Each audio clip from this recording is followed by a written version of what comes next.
How's it going, everybody? Welcome to the Ham Radio Crash Course After Chat.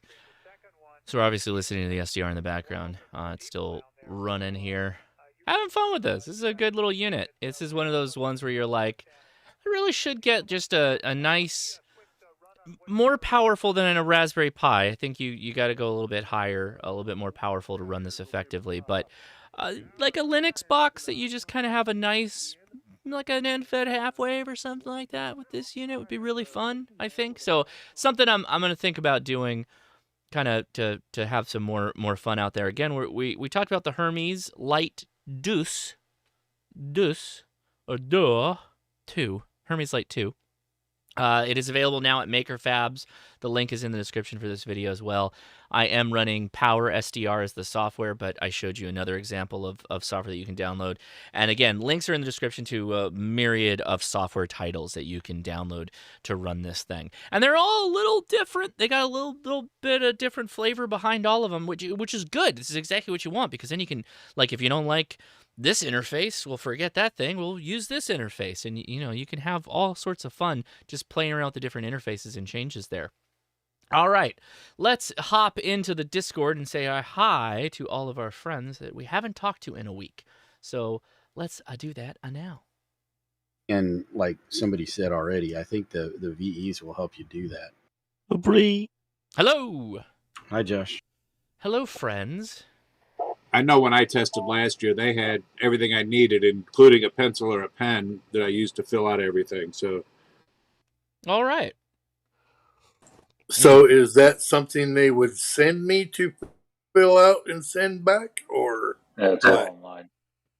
I just went to my local club, and they took care of me. Yeah, Josh, the conversation right now, yes. Somebody's trying to get their, or they're going to be testing, and they're wondering what paperwork they need. You need to go make yourself a ULS account, and that will give you the ULS number. Yeah, he's got that. And that's all you need. Isn't there a piece of paper that you need to give to the VEs with your name and address and everything on it? I filled that out every time I tested in person. I filled it out there. And you give them the ULS number. That's kind of like your proof of all of that for the States. Have you thought about testing online? I'm assuming that's already been asked, right? That's what I will be doing through this Discord, I imagine. Oh. Yeah, he's talked to some of the VEs here on the Discord. Then just contact one of the VEs and say, hey, what do I need beforehand? Unless we got one of the VEs. Do we have any of the VEs in the chat? I am one, but for Park. There's a couple of us, yeah. Does anybody want to dive in with what they need for online testing before we kick off the after chat? As far as I know, it's just a ULS registration and then FRN number, and then through the ham study thing that we sign off on, it's all automated by the VC at that point. That was what I needed, FRN number. Yeah. Yeah, there was, I remember in ours, and I'm W5YI, but they would require that you show your driver's license and I think something else. But again, they'll talk you through all of that. Yeah. Yeah, we always did that too. And it was pretty much automated. But, we had multiple, like, what's it called? Cameras on you and all that fun stuff. But other than that, it's automated. Yeah, I remember now, too, when you sign up for your test, you're actually filling out that form. So, yeah, there's virtually nothing you have to do. All right. So I think Mike K had a good question. He said, what's a VE? It's a volunteer examiner. If you're in the States, we have volunteer examiners. They're the ones that proctor the tests for taking your ham tests online. All right, I'm going to kick off the after chat. Hi, everybody. I'm live on YouTube and Twitch. If you have questions, feel free to ask them in the chat for the YouTubes. But if you really want the best experience in getting ham radio answers to your dire questions, go join us on the Discord. The link is in the description. And go ahead and join us in the hashtag live-stream text chat. And then 2 down from that is live-stream/after-chat. If you click on that, that's the audio chat. You'll hear me and you'll hear all the other people that are in the chat room with you. And then you can talk directly to us once you bind a PTT button like you're on a repeater. And that way we can talk to you directly, because oftentimes the best ham radio questions are not one where it's just you ask one thing and then we just give you the answer. For a lot of these, there's a bit of a back and forth, right? And so we really encourage people to join us on the Discord to figure out that's usually the best way we can figure out your problems. So, all right. So what we like to do to kick this off is ask/welcome everybody's here who is here for the first time. We'd love to say hi to people who it is their first time on the after chat. So if this is your first time, we would love it if you came forward and introduced yourself, and you can just give your call sign or your name, just like you would on a repeater, kind of. And if you have a question, we put your questions as the top priority. So all people who are here new, first-timers, you get your questions answered first. So who's here for the first time and like to say hi or ask a question? Come now. November 5, Zulu Papa Mike. My name is Hey, Hardy. hey, I see Hardy there in the chat. Go ahead, say hi, or if you have any questions, go ahead. Just first time to join y'all on the after chat. Just wanted to say hi, and I'm interested in the Hermes Lite, even though I just got my Flex radio up and going. I think they're subtly addictive. We'll have Don talk about that later, his deep addiction to SDRs. But yeah, I'm finding that once you get like a Flex or one of these, they all start multiplying. Has that been your experience? Yes, so far I need to get with Don. I used to live close to him, but now I moved to Fort Worth area. Mm-hmm. But hey, Don, I need to catch up with you soon. Yeah, hi Hardy. I said hi to you in the chat, but in the live stream chat. But yeah, and Hardy's been out with us. Me, Mike, Ham Radio 2.0, Frank. He's been out to some of our events. Right on. Hardy, do you have a question for us to kick things off? Well, why not? I kind of hinted on it the other day on Jason's thing, but you brought up that the Mazda Miata of radios, and I'm like, I have a 91 Mazda Miata. I don't have a radio in it. I'm wondering if that's the right radio for the Mazda Miata. Was that you who asked that question? Yes, sir. Ah, very good. Okay, so I'm actually kind of two minds on this one. So I had a Honda S2000, right? So for those that don't know, I owned a Honda S2000 for many years. And it's kind of difficult to put the body of a radio like in the dash area. So it's better to have one of the radios with the removable head plates for those, or head units. So a Yaesu FTM 400, 300, 200, or soon to be 500. You might want to wait to see how well that pans out. Yeah, got the ICOM 2730, the ICOM 7100, the Yaesu FT 891. Those all have removable head units. And a car like a Miata, what you probably have to do actually is run the power to the trunk, put the body of the radio in the trunk, and then run the wires to the head units up front. Having worked on those cars, those small little cars, it's actually really easy to route cables in and out and under the seats and around the panels and stuff like that. So that could be fun. Put a mobile in a Miata. Yes, it's an incredibly easy car, and it was funny how I came around to them. It was a point in my life where my wife needed a cash car, and I was like, pick one as long as it's rear-wheel drive. And we were at some restaurant. She goes, what about a Mazda Miata? And I was like, why not? And I tried it, and all of a sudden I started collecting them. But we've narrowed it down. We just have one it's a garage queen. It doesn't really ever go anywhere, but I thought it would be fun to put a radio in it now that you said that. Which generation did you get? It's a 91, so it's the A. I've had every single one of them, but the first gen is definitely the most comfortable to drive and funnest to drive. Yeah, the A's are awesome. They're like the lightest too, right? If I recall correctly. I believe that to be true. I mean, and it was funny. I rebuilt an engine, went from a short nose crank to a long nose crank. And then I've discovered JDM engines, and I put the 1.8 liter in it, and or 1.8 cc, and I should say, from the 1.6. And you know what? Jay Leno's got it right. They're not fast, but they're swift. Yeah, they're lots of fun. They're fantastic project cars because they're inexpensive. You can do a lot with them. The parts are everywhere, and it's exactly the reason why I made that video on the 817, 818. And I heard that all the way up to the top of Yaesu, the company has watched that video. So I did get a bit of feedback from that side of the house. So pretty cool. I respect both the car and I respect both the 817 and 818. So anyway, thanks Hardy for joining us. Appreciate you. All right. Anybody else on the Discord that would like to say hi or ask a question? And yeah, I see the question there from YouTube. I'll get to it. But let's make sure we say hi to our friends on the Discord side first. Well, I'm new to the Discord. Well, I'm not. I've been part of the Discord for a while, but this is my first time ever really participating. N8WJD. Right on. Name's Dustin. I am out of Tuscola, Illinois, and that's really about it.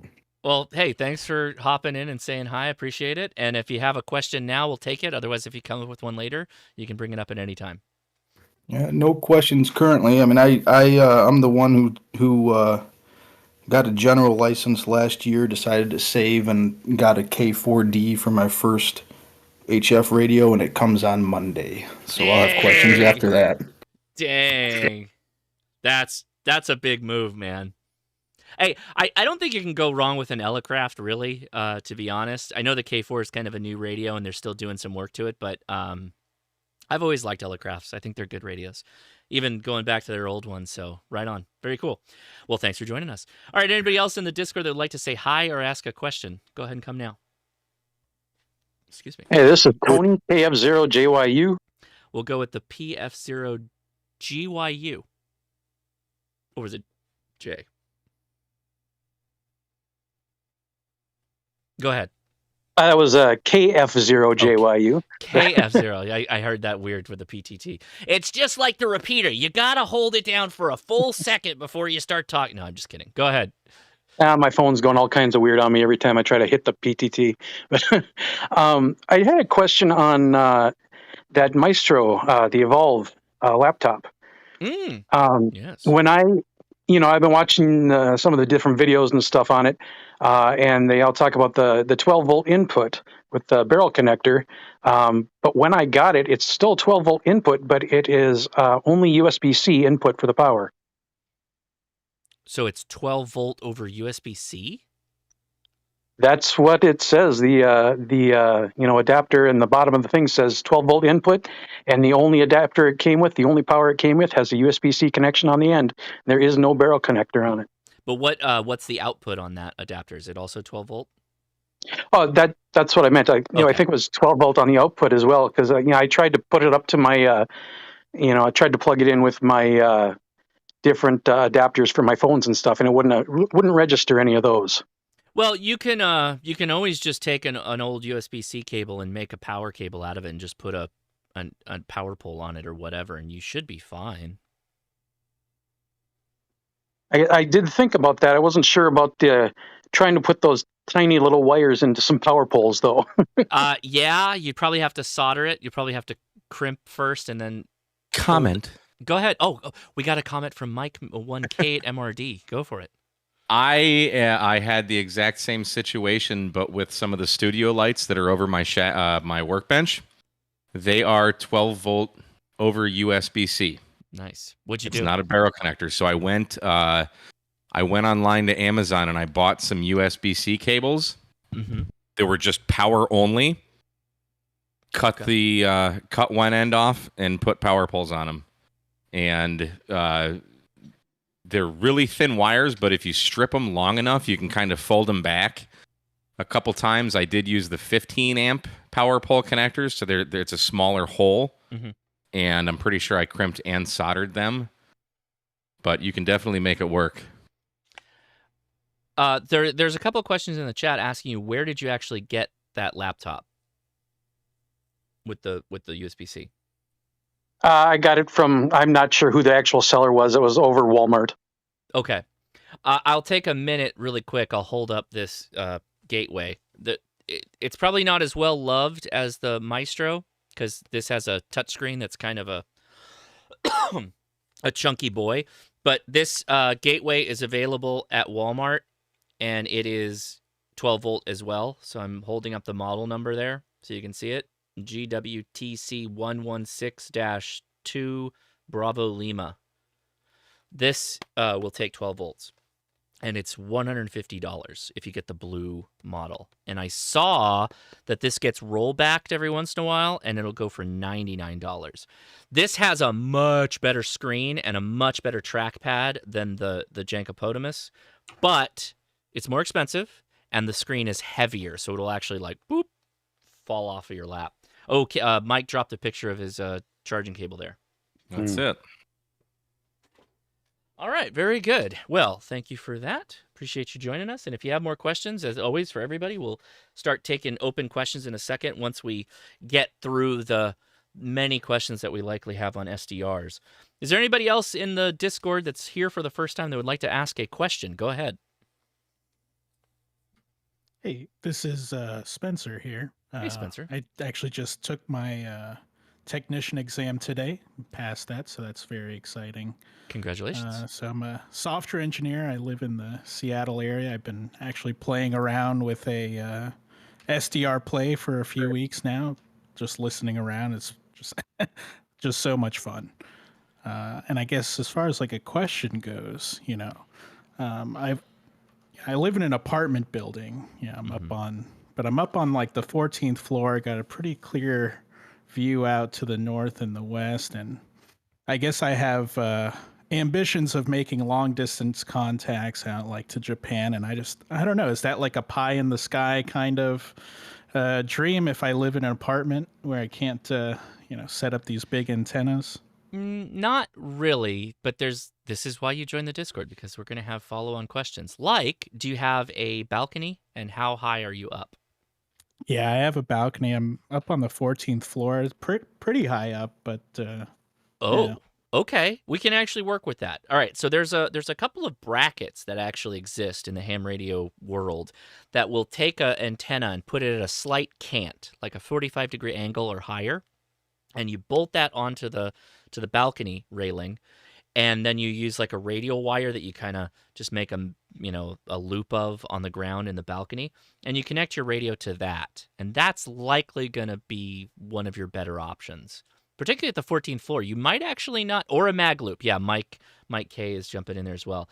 I would start with the canted, like a vertical antenna. Start with that. MFJ makes one, but there's brackets that are available that will also do that. And then you could try loops as well. Comment. Go ahead. Oh, who is that? Go ahead. This is Shane. This side of the radio. Hey, Shane. How's it going, man? Good. I was going to say, I have the same problem because I also live in an apartment, and I use a linear loaded dipole to get on 10, 12, 15. I can't quite get 20 because I don't have enough space, but I can do 10, 12, and 15 if I linear load it. Interesting. So how do you get the wire out, or is it just in your apartment, like on the ceiling line? It's on the balcony, so I stretch it from corner to corner from the longest side across. So depending on which band I'm on, I can load it however I need to for whichever band I'm on. So my balcony's 20 feet from corner to corner on the longest side, so I just linear load it and fold it back on itself. And my 10-meter dipole I got in Japan today. Okay, nice. There you go. And Shane, where are you located? This is from Texas, yeah. Texas, that's right. So there you go, Japan from Texas off an apartment. So it's doable. It's definitely doable. I would be fine with that. A couple of people have mentioned in the chat, are there any tall trees that's possibly adjacent to your complex, your balcony? No, I'm way higher than any tree would go. But the other problem is, they technically won't let me hang anything off the balcony, and the balcony is only about, I don't know, maybe 10 feet by 5 feet. Yeah. So I can't have anything hanging over the edge. Suggestion. Go ahead, suggestion. How about a ham stick dipole? You could probably do that. Ham stick dipole. Yeah. So the issue, some of the issue here, right, is that your balcony is largely metal, likely metal. So if you went ham stick dipole, you'd have to get it like away. You'd have to figure out some mounting way that's not gonna be connected or adjacent to metal. So one of the things that's nice about that bracket is that it kind of points away from the metal, right? That's kind of the idea. The chameleon bracket. The chameleon that'll run straight up at 45. Because you could put that little bracket on the top of it that has the 45 angle on it. That's true. You could do that. And then you can run a ham stick right off of that. You could do that too. Yeah, all of that would be acceptable options. I have a comment. Go ahead, comment.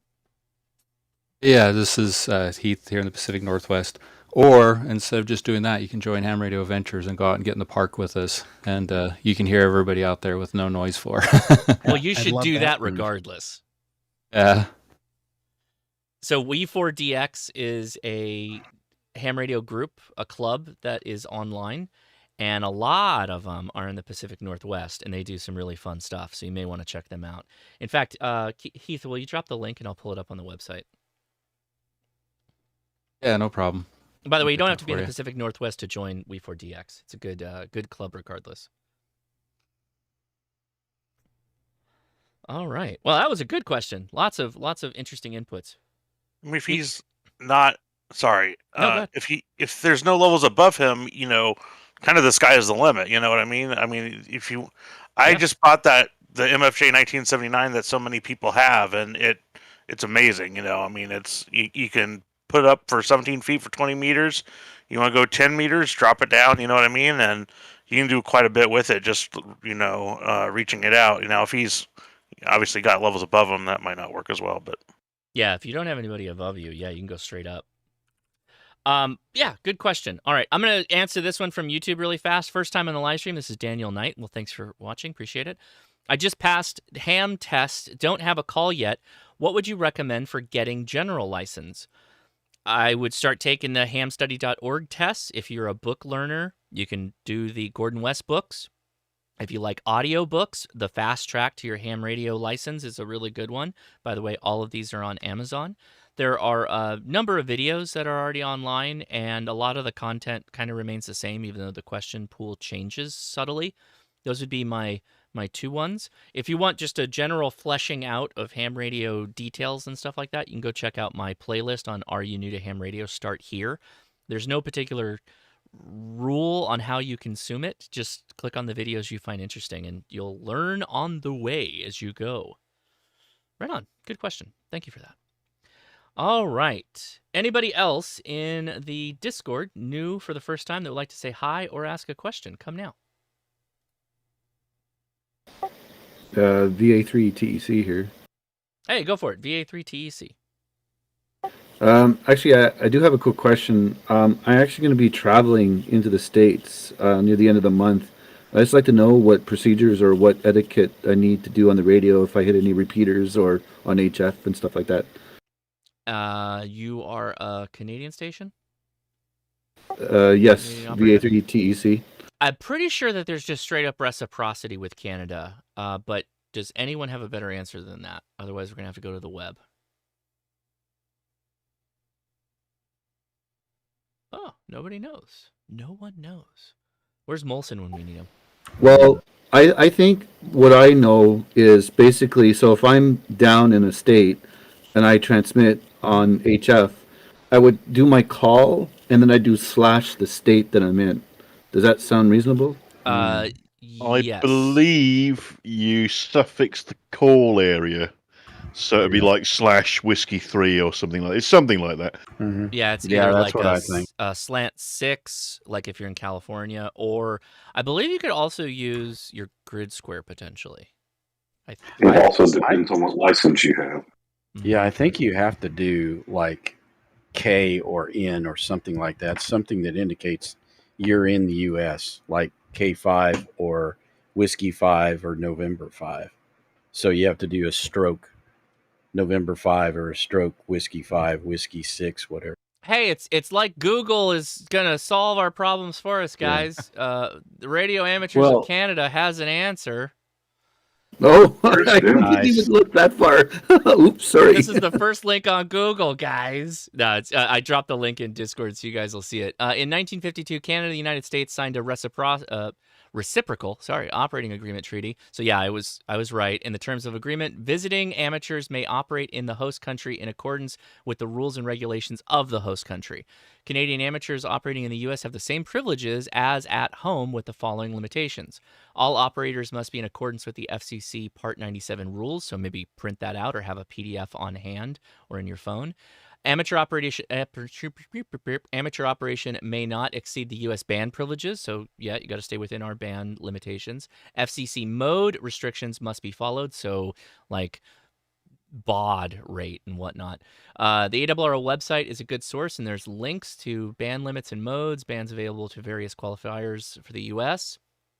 U.S. amateurs operating in Canada must abide by the rules of the RBR4, Standards for Operation of Radio Stations in Amateur Radio Service.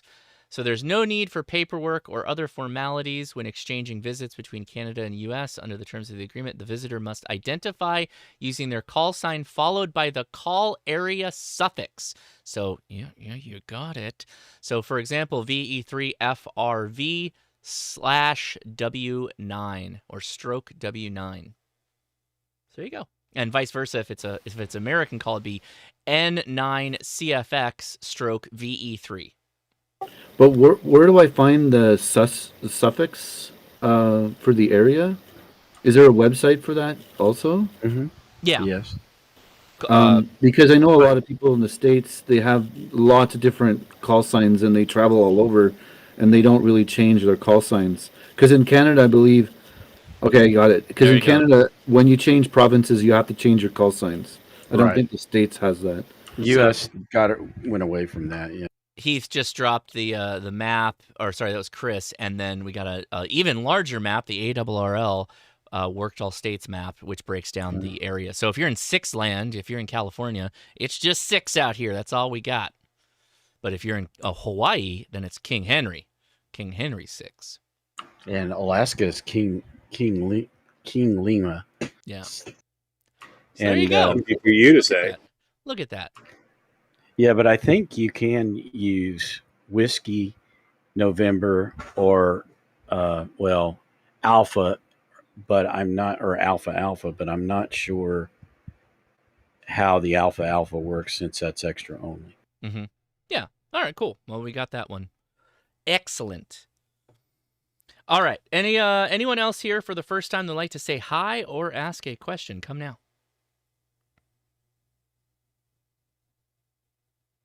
All right. Well, we'll come back to say hi to newcomers as they get their PTT straightened out.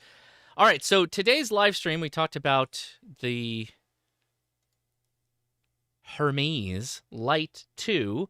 And there might be questions. I doubt I answered anything sufficiently for people that have serious questions. So is there anybody that have questions from that chat? Because we've got smarter people than me in here that know about SDRs. Go for it. Did you figure out where the G is? No. Where's the G? Okay, if you turn Thetis on and you look at like where when I was looking at your stream, where your -80 is, right next to that is the G. See the G on there? I think -80 in the upper right hand corner? In the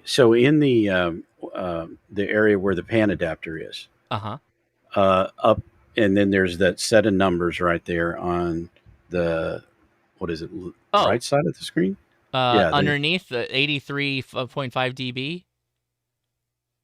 Yeah, something like that. I'm trying to look at your What screen. does the G do? What does it do? It's the AGCT. And so if you grab it and move it up and down, it will change how much of the noise you hear as well as the noise reduction. So it's on the left-hand side then? Yeah.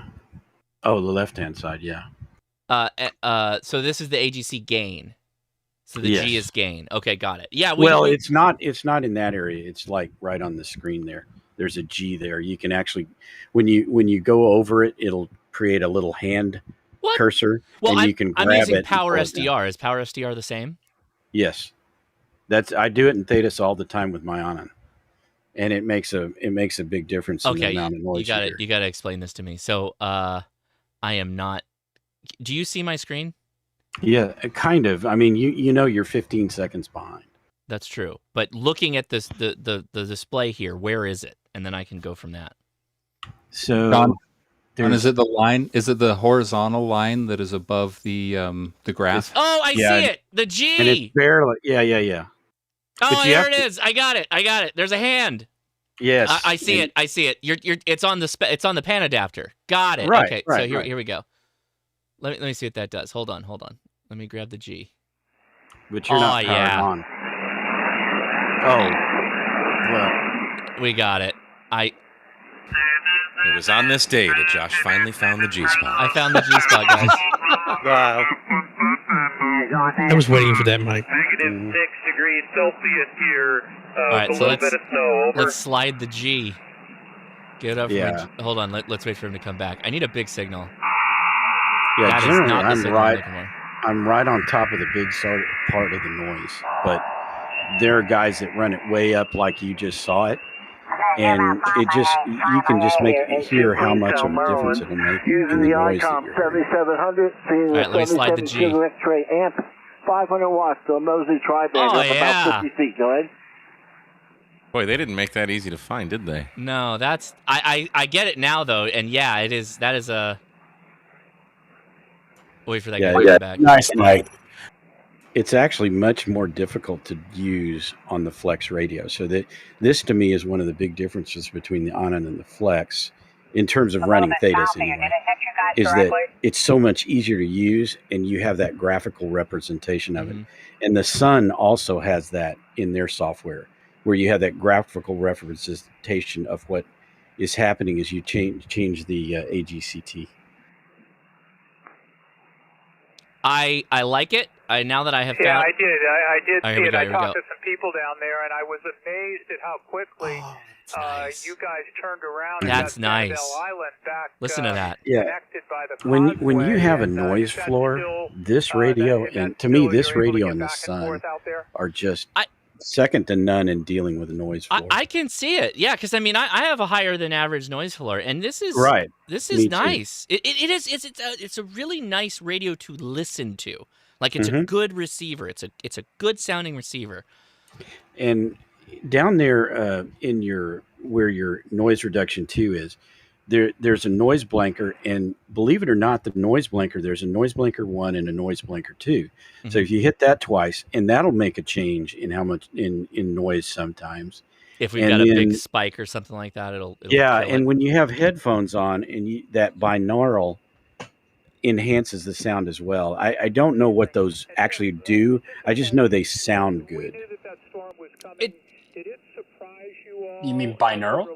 Yeah, the BIN on there. Like, as you guys are used to that, it happens fairly regularly when you've got storms coming in off the Gulf. And on the Sun, there's 2 other buttons that basically do enhance the audio as well, and they just make a huge difference. Yeah, this is great. It's a really nice receiver.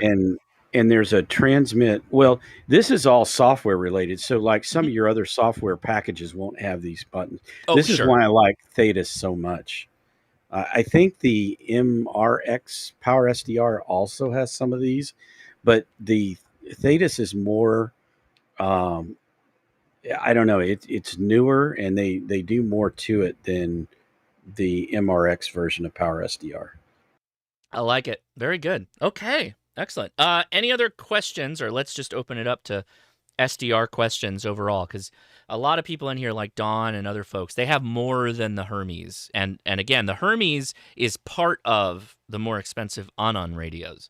So Flex radios, Onan, the Suns, you name it. We've got folks in here who know about them. So any questions? Go ahead.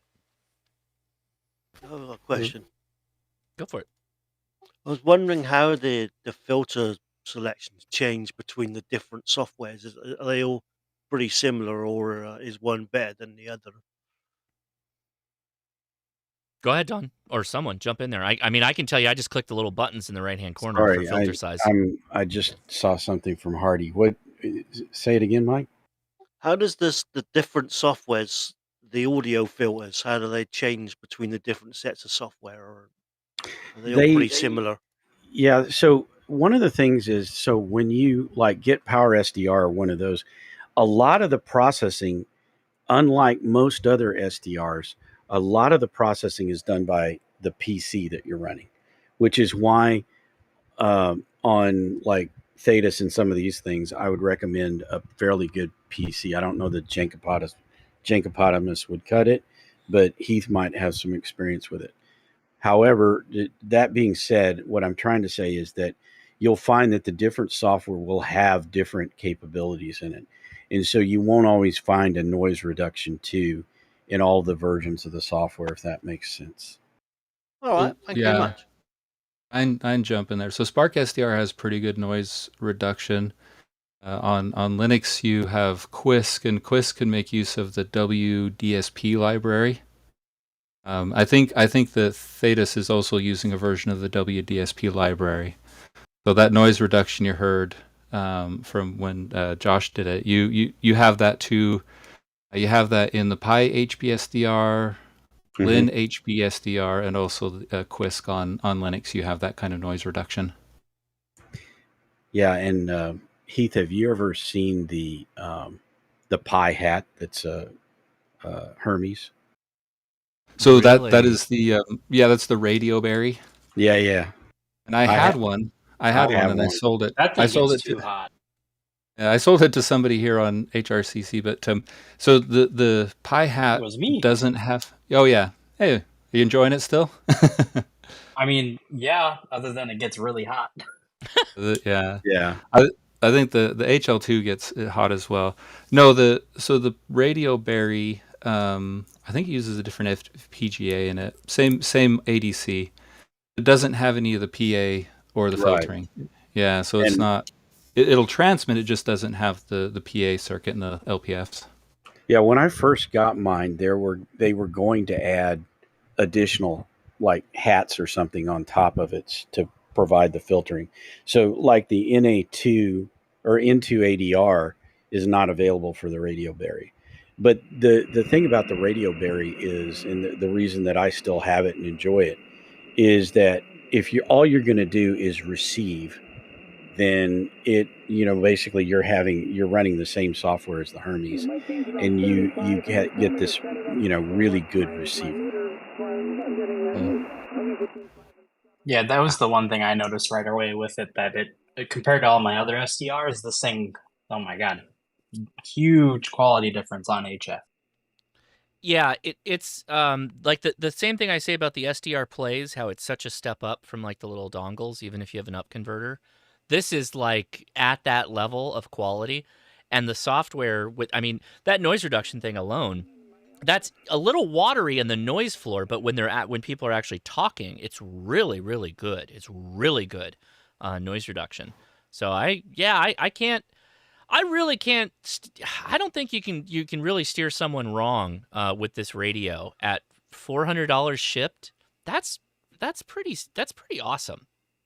Yeah, there is a learning curve with it. Absolutely. This is somebody for you younger folks that understand computers a lot more. You would like this a lot, I think.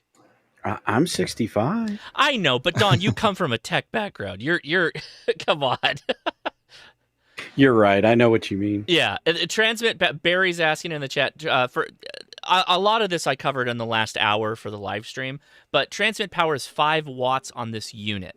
If you wanted to step up to something that had more power, then you would be looking at an on or something like that, or a flex radio. You can get a power amplifier for the Hermes.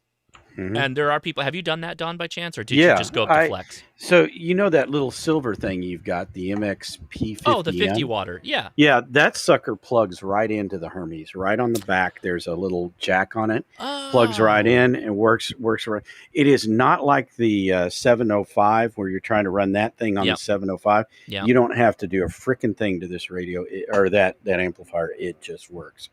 And I've got the. You remember that thing that you had, the one that played the video games, that radio? Yeah. I have the amplifier for that, which is a 100-watt amplifier, and the Hermes will easily drive that amplifier to 50 watts. Oh, wow. So, there are options, and there are guys that have built amplifiers that go up to 1,000 watts that connect to this radio. That's gonna be expensive amp. Yeah, the thing. Well, the I can get about 300 watts on the Mercury, but the thing is that you have to buy a non-FCC approved amplifier, Right? Because in order to get FCC approval, the amplifier has to trigger at more than, or the drive has to be more than 10 watts, and that's to keep the CB guys from using it. However, there are amplifiers out there, including the cheap. Well, anything that'll work with QRP will work with this thing. They're like on the. You see on the back of the case that there looks like this little hole for a serial port, and there's a guy right now that's designing a new board for the Hermes that takes advantage of that. And that's where you would plug in an amplifier that does the auto switching, or that can do auto switching using different different power levels. And so you can do that with a standard Hermes, but there's a lot of work involved, and I would encourage you to go to their website to figure out how to do it. Hey, so there's a question from Digital Analog Ham. By the way, thanks for watching. Is there an SWR display on this somewhere? Display? Like, will it read out on the SDR software? On Thetis? Yes. Yeah. Where? So if you go up there where it says, like, where your S meter is, and like I've got mine set for, there's a drop down box there.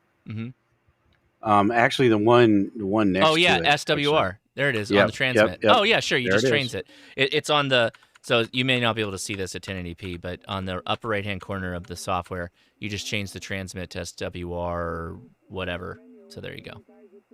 I use a power meter generally, but yes, I know why that might be useful.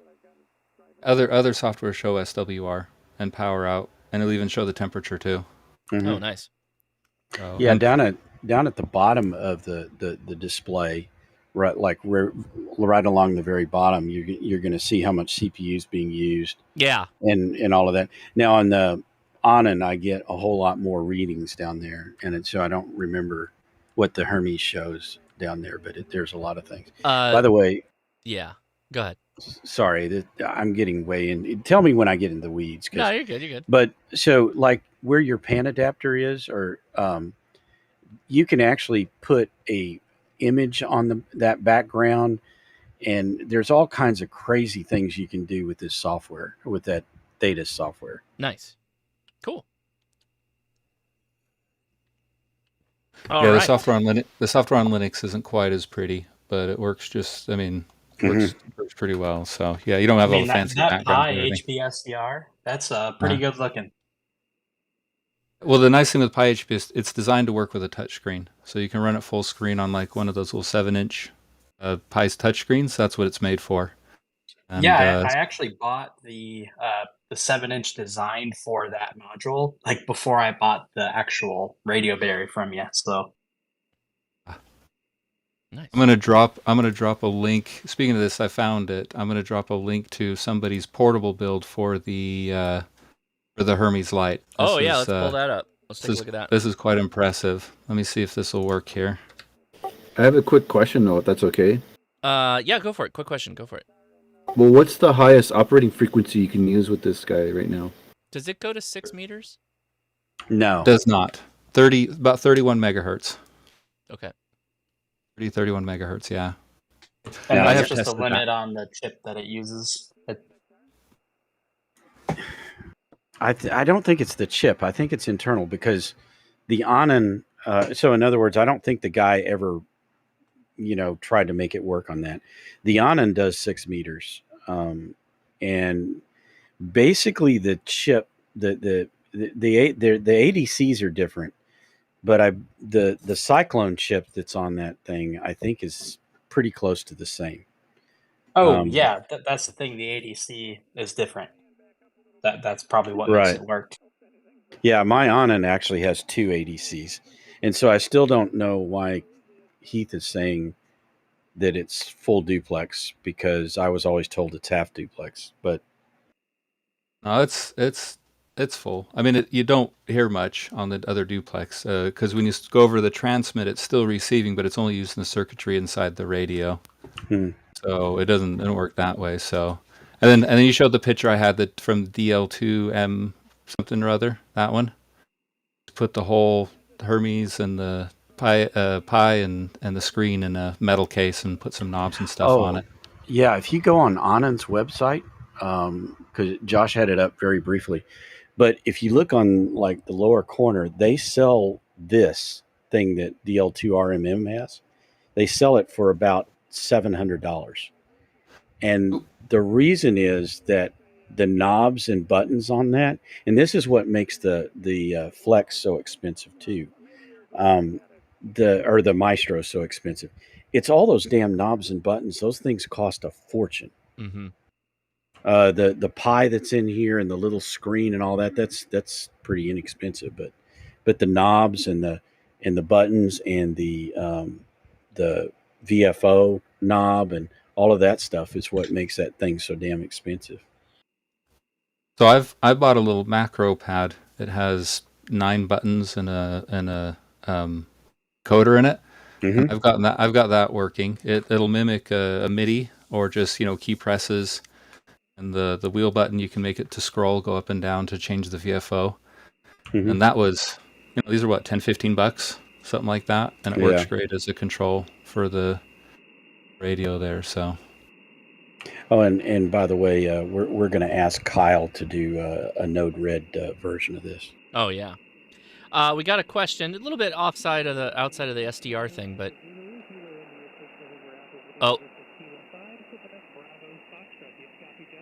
yeah. Okay, hold on. Here's Shane. Let's see. Kilo India 6 November Alpha Zulu. How's copy on 5 watts? Oh.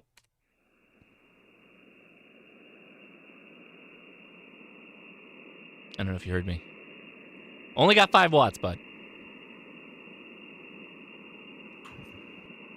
Depending on the band, 5 watts and a beam. Wait.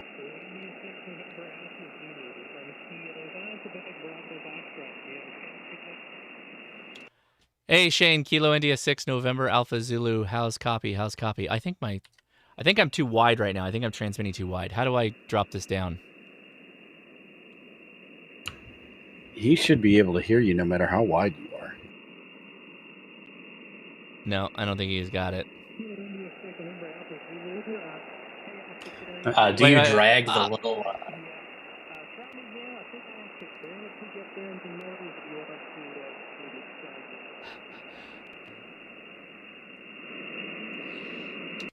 Hey Shane, it's a really tough copy here, and I think I'm transmitting a little wide. Anyway, yeah, you are. I do copy you. Kilo India 6 November Alpha Zulu.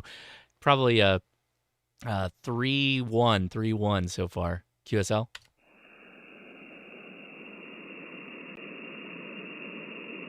Yeah, it's too wide. See that? Sorry, I had to deafen Discord for a second.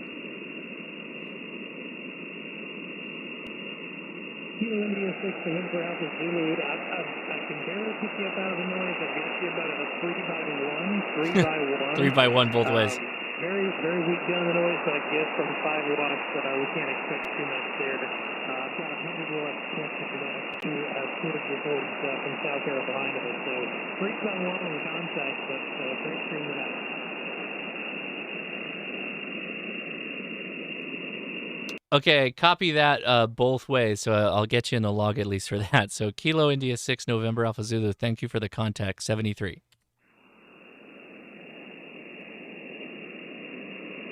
Yeah, it's a tough copy. I mean, I've only got 5 watts. Even with the step IR on 3 elements, it's like, yeah, it's not going to give me a whole lot. It's like running QRP, basically.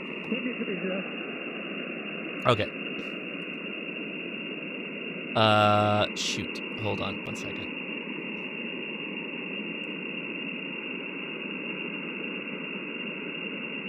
I hope you all heard that.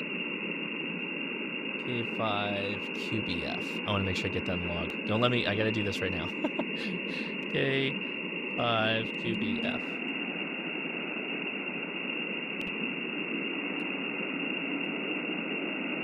All right. All right. Sorry about that, Discord. I'm undeafening you all now. Okay, I'm back. Sorry about that. Yeah, no problem. No big deal. Live testing here on 5 I think watts. there were some people that didn't understand how Discord versus YouTube works, but yeah, so you're all going to hear me on YouTube and Twitch no matter what. And Discord, if you're only listening to me on Discord, I go deaf on you when I do that. I don't do that very often, but okay, cool. Well, at least we get a single sideband contact on 5 watts. And I got this side of the radio. I don't think I have him on any voice contact, so good. I'll take it. Good. Let's mix things up just a little bit. We got a question from Sean, W100. I just acquired a DX Commander Signature 9 from Lord Callum. I have a chain link fence in the backyard. Do you know if a vertical... Oh, boy. And it was cut off there. Hold on. Let's see. Let me go find it. It's on Discord. Burp, burp, burp. There it is. Chain in the backyard. Do you know if the vertical will interact if I place it in the corner, so keep as much of the yard as possible? Also, do you see any issues with placing radials under the fence? So, will it interface or interact? Maybe? Probably? Sure? Can you put it in the corner and just put the radials underneath it? Absolutely. Callum has definitely advocated that before. Here's the piece of advice we always give. Why don't you just put it up and you tell us? That's the best thing you can do is just put the antenna up and let us know if you're having issues. Most of the time, you won't, and you'll be fine, and it won't be a problem, and you can just, get on with having fun with ham radio, and that's, the big thing. You should just give it a shot. If you got to move it around a little bit, that's going to be no big deal. Will it interface a little bit? Maybe. I mean, you might as well, you could probably put one of the radio wires and wrap it around the chain link, maybe solder it on there or something, and maybe just add the chain link as a radial. I don't know. Yeah, I wouldn't make that as a radial, but it definitely.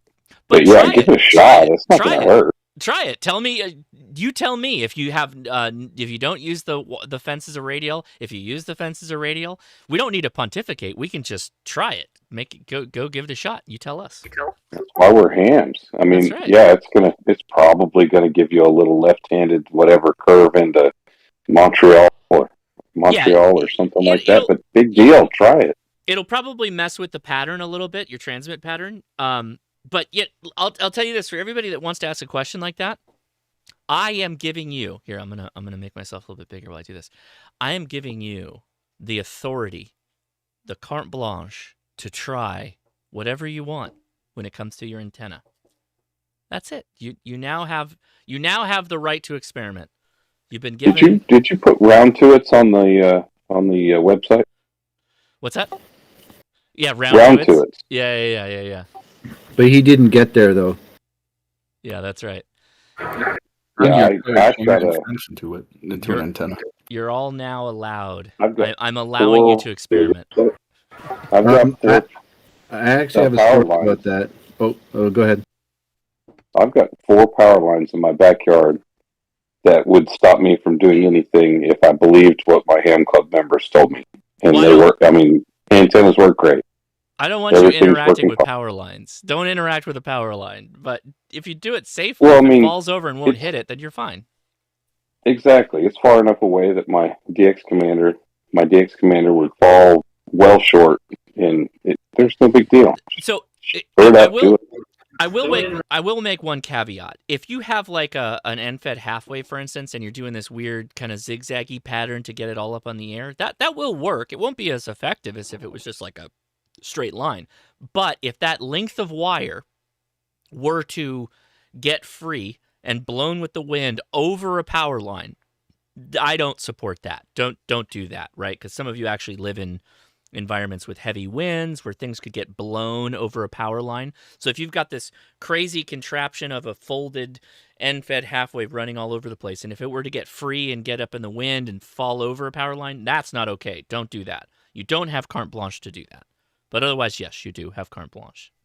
Basically, be safe, but be safe, get it please. Up. Yeah.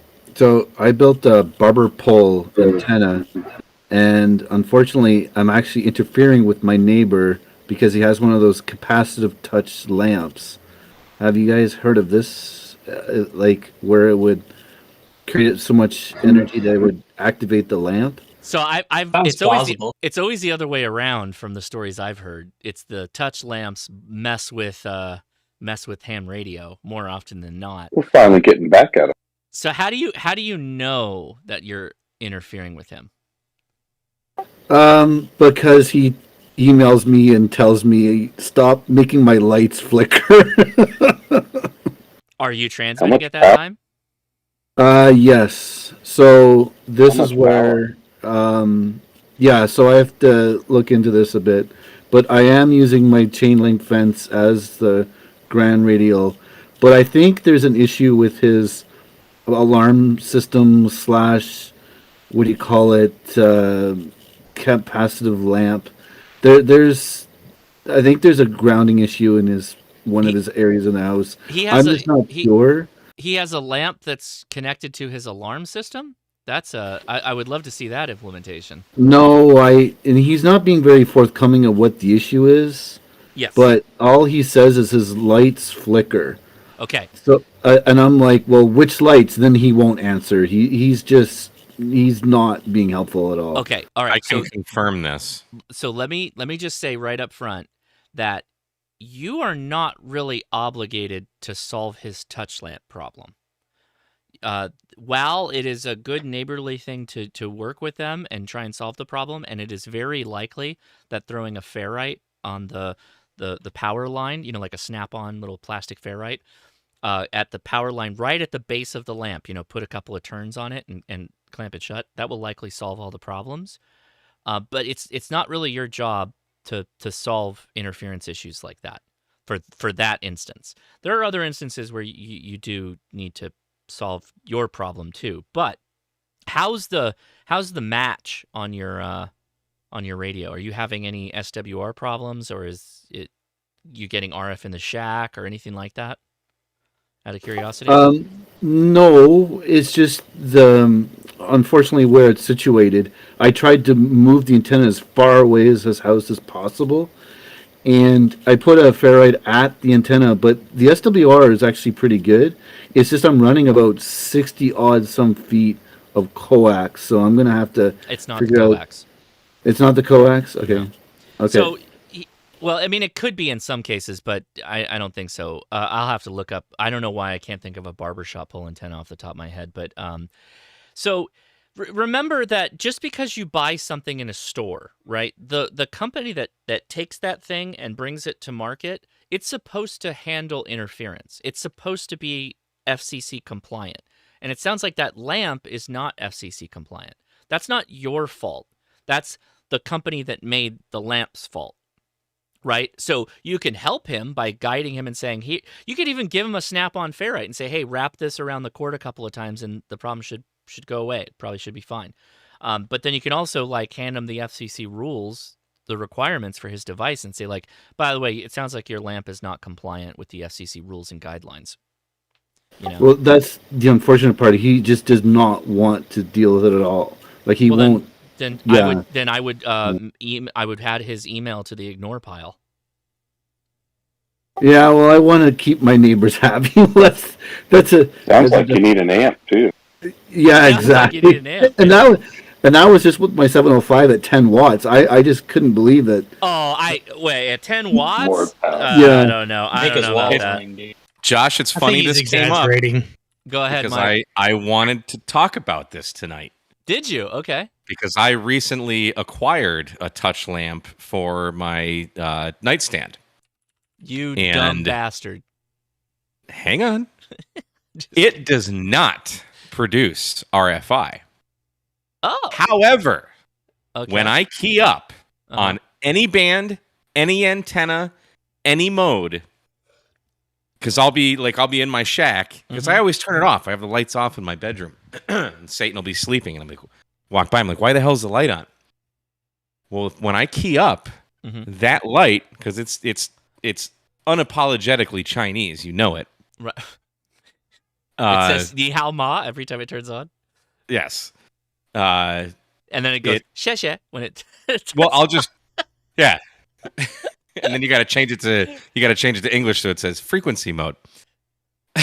Ni hao. But it'll be off, and then I'll be playing radio, and I'll walk by my bedroom and be like, that light is on. So I'll be sitting in my shack using the antenna that goes over my house, or I'll be sitting on my front porch using the antenna that goes across the street. Right.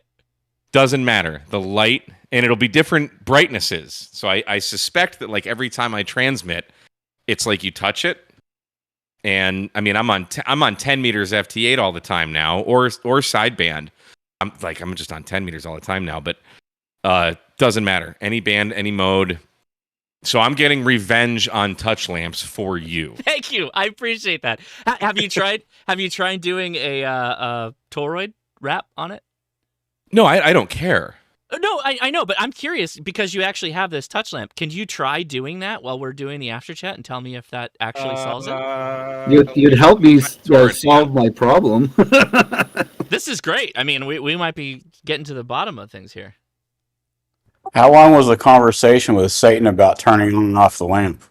He doesn't care. He's passed out. Well, so we did I've have... got a couple RFI suppression chokes from MFJ, so let me go try and... Yeah, throw if you can throw like 4 wraps on there. Yeah, I've got a big one. That'll take let's do it live. 400, so we'll see what happens. Let's do it live. Thank Hold, you, Mike. please. Thank you, Mike. I know we used to have a ham who hung out in the after chats that every time he would key up to do FT8, it would turn the oven light on. So that's how his family knew that like he was doing FT8 because the oven light would go on during transmit, and then the end of transmit, the oven light would go off, which is fantastic. That's awesome. I've heard stories from my local ham club where they'll be keying up and like their washing machine will make noise. Yeah. It'll happen. And that, again, that's not the ham radio operator's fault. That is the device's manufacturer's fault for not building a compliant device. Yeah, my patio lights up with the modulation of whatever thing I'm hearing the conversation with. Mm-hmm. Yeah, my oven light on his oven door that said "on the air." I've had my carbon monoxide detector go off when I run the amplifier. We got a good question, but it's outside the SDR, so I'm going to take it, and then I think we'll go back to talking about SDRs. This is a really good one because I know a lot of people are picking up 818s and 817s. So Tan Hat, they say, I happened to pick up a refurbished FT818 right before the big rush and am now thinking about filters. Start saving your money, bud. They seem to be Yaesu brand, Collins, Inrad, Murata, and maybe others. Do you have any suggestions on one of these filters, or just go to the Soda Beam's Laser Beam 817 instead? Or is the BHI DSP board the way to go to spend $1 if you have one, or maybe just leave it and enjoy it? So leave it and enjoy it is the way a lot of people go because a lot of these filters have become unobtainium. The Collins filters are arguably the best ones that you can get, the physical drop-in filters for single sideband and CW. Look up the prices for those things. They borderline like hundreds of dollars we're talking about. Yep. For a filter. Now, the CW filters are arguably the more important ones than the voice filters. You don't necessarily need a single sideband filter with an 817, particularly if you're going to an environment that has low noise, and unless it's a contest weekend, it's probably going to be fine for you for doing parks on the air or whatnot. The CW filters, though, are very, very nice. The 250 and the 500 in particular are the really sought-after ones. I am familiar with the Soda Beam's DSP board. I almost bought one and did a video on it. I likely will do it now because of the influx of all the people who've gotten these radios. I have the key mic for the voice record. I'll be doing a video on that, but I don't. The DSP chip, you actually have to open up the radio and do some work on it to install it. I don't know of like another option between the Collins filters or going full DSP board. So you mentioned a lot of them there, but are they actually available is the problem. There's a lot of filters that were available, and the website still exists because it's ham radio. It's like a dead site. It's a zombie site. You can't buy them. So I have not had good luck with doing it. And yes, QRP, I'll make sure this gets up there. So QRPer, right? Thomas Witherspoon, he's talking about how you can actually repurpose filters off of other radios onto the board that will fit into QRP, among other options. QRP, the 817. And there's that Collins filter, the unobtainium Collins filter. There are a couple of options. None of them are that great. The Collins filters are impossible to get, although they're like really, really nice. The thing that I found was, so here you go. So there used to be a company that sold these bare boards, and then you would go harvest a physical filter off of a less sought-after filter for a radio that nobody has anymore. You'd desolder the filter off and you'd put it on this board. There was a company that was making these boards, and you could just buy the board. Now it looks like you have to go direct to this SP6AB ham and contact him about getting some of these boards, which arguably I should probably grab a couple of them because they're, there you go. See, they're purchasing the raw filter, and then they're soldering them onto the board, which is probably the best way to do it if you don't want to go the full DSP option with the chip. One question I have about that is there seems to be a lot of the Kenwood filters that do the same thing, and I'm wondering if you could unsolder one of those things off the Kenwood and put it on. Because the Kenwoods are around a lot. I see those a lot. Yeah, and there's a lot of actual there's a bunch of Yaesu filters for radios that nobody uses anymore. They're just not that popular. There's a ton of these filters that exist. That's an example here, and they're desoldering the filter off. So if the filter lines up with this PCB, if it's a Collins, for instance, right? Because Rockwell Collins didn't say like, well, this is the Yaesu filter, this is the Kenwood filter. They just said, here is the Rockwell Collins filter. You build the board. We don't care. And that's what they did. Comment? Go ahead. Comment.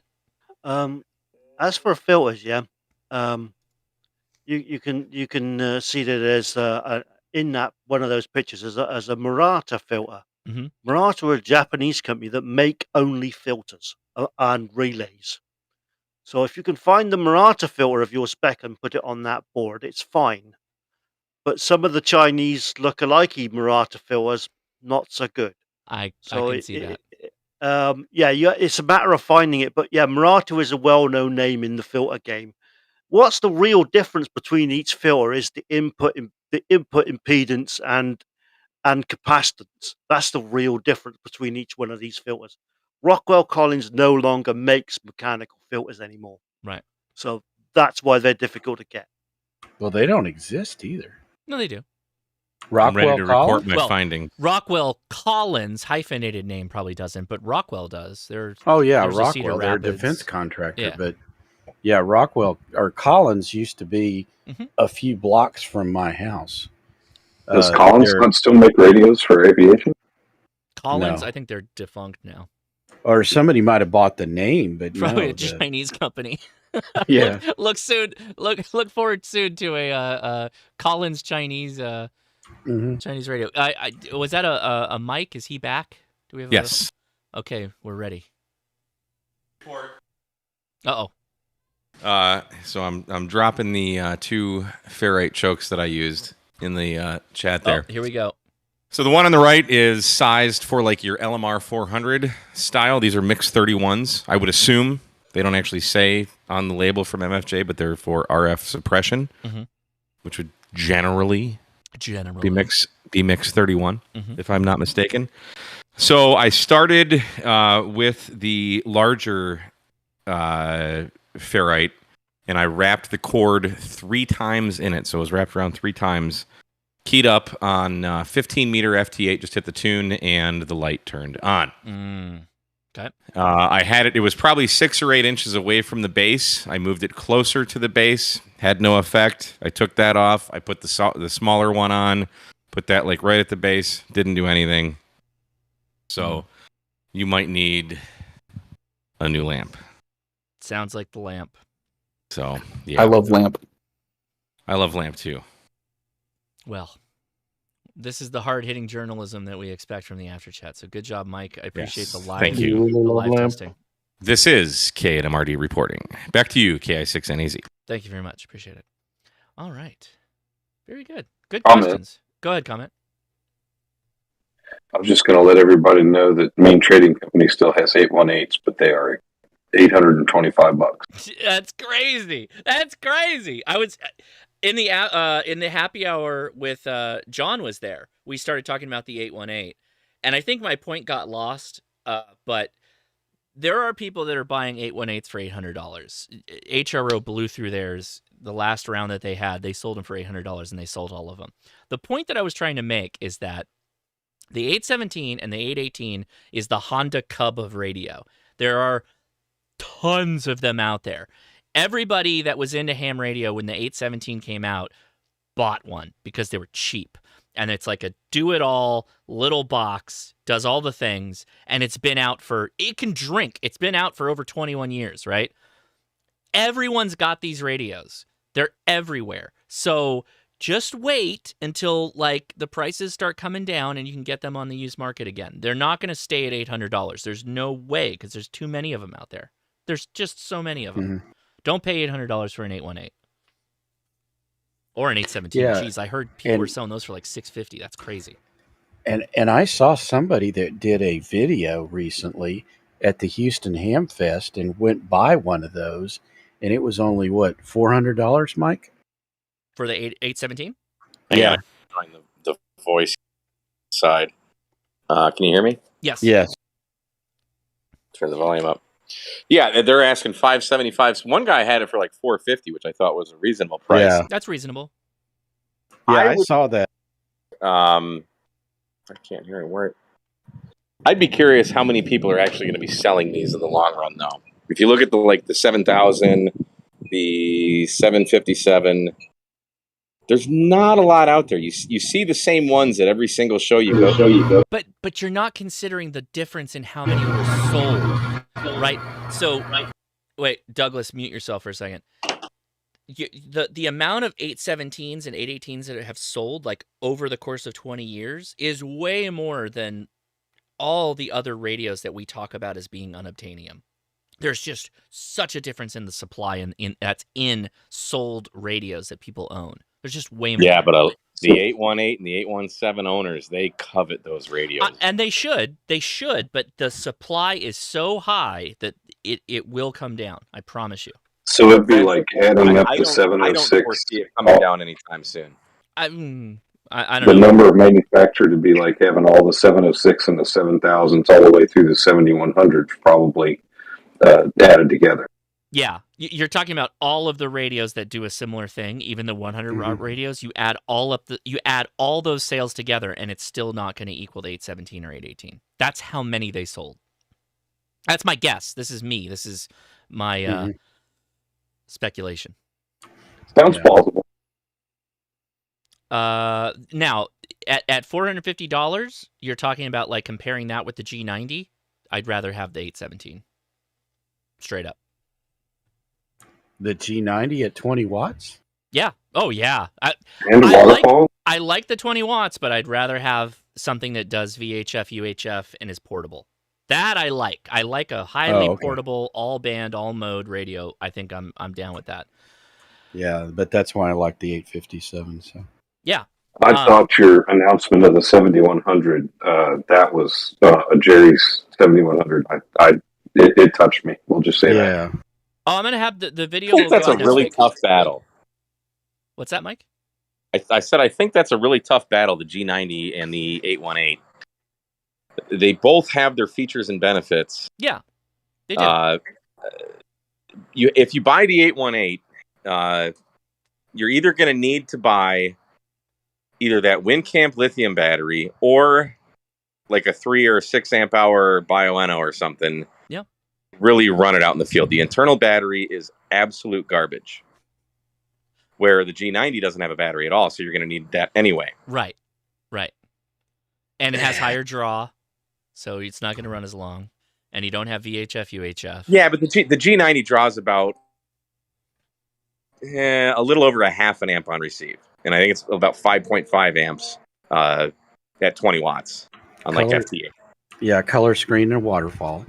I don't care as much about that if I'm doing portable stuff. No, but that's why that's going to count for a lot of your power draw. Sure. Okay. Some, yeah. Mm-hmm. but they're very, very similar radios. Neither one of them have really any filtering in terms of noise reduction or notch filter. It's just a wide open receiver. Mm-hmm. Overall, I think the G90. Now, I do have a lot more hands-on time with the G90 than the 818. The G90 is easier to use. Like if you want to select a filter, if you're on sideband or CW or digital, whatever, Mm-hmm. you can narrow the filter or widen it. Really easy on the G90. Where the Yaesu, you got to go. Just one button. Yeah. Change mode. No. No, you got to go into the deep F menu. You got to go to the change. Not for mode change. No, not for mode change. No, I'm talking about like narrowing or widening the bandpass filter. Those kinds of things. Okay. Yeah, I can see where you're going, but I mean, how many times are you doing that? Once you set single sideband and CW, you don't change it really. Plus, we just got done talking about filtering on the 817 and 818. They don't have any filtering. They don't have good filtering. Right.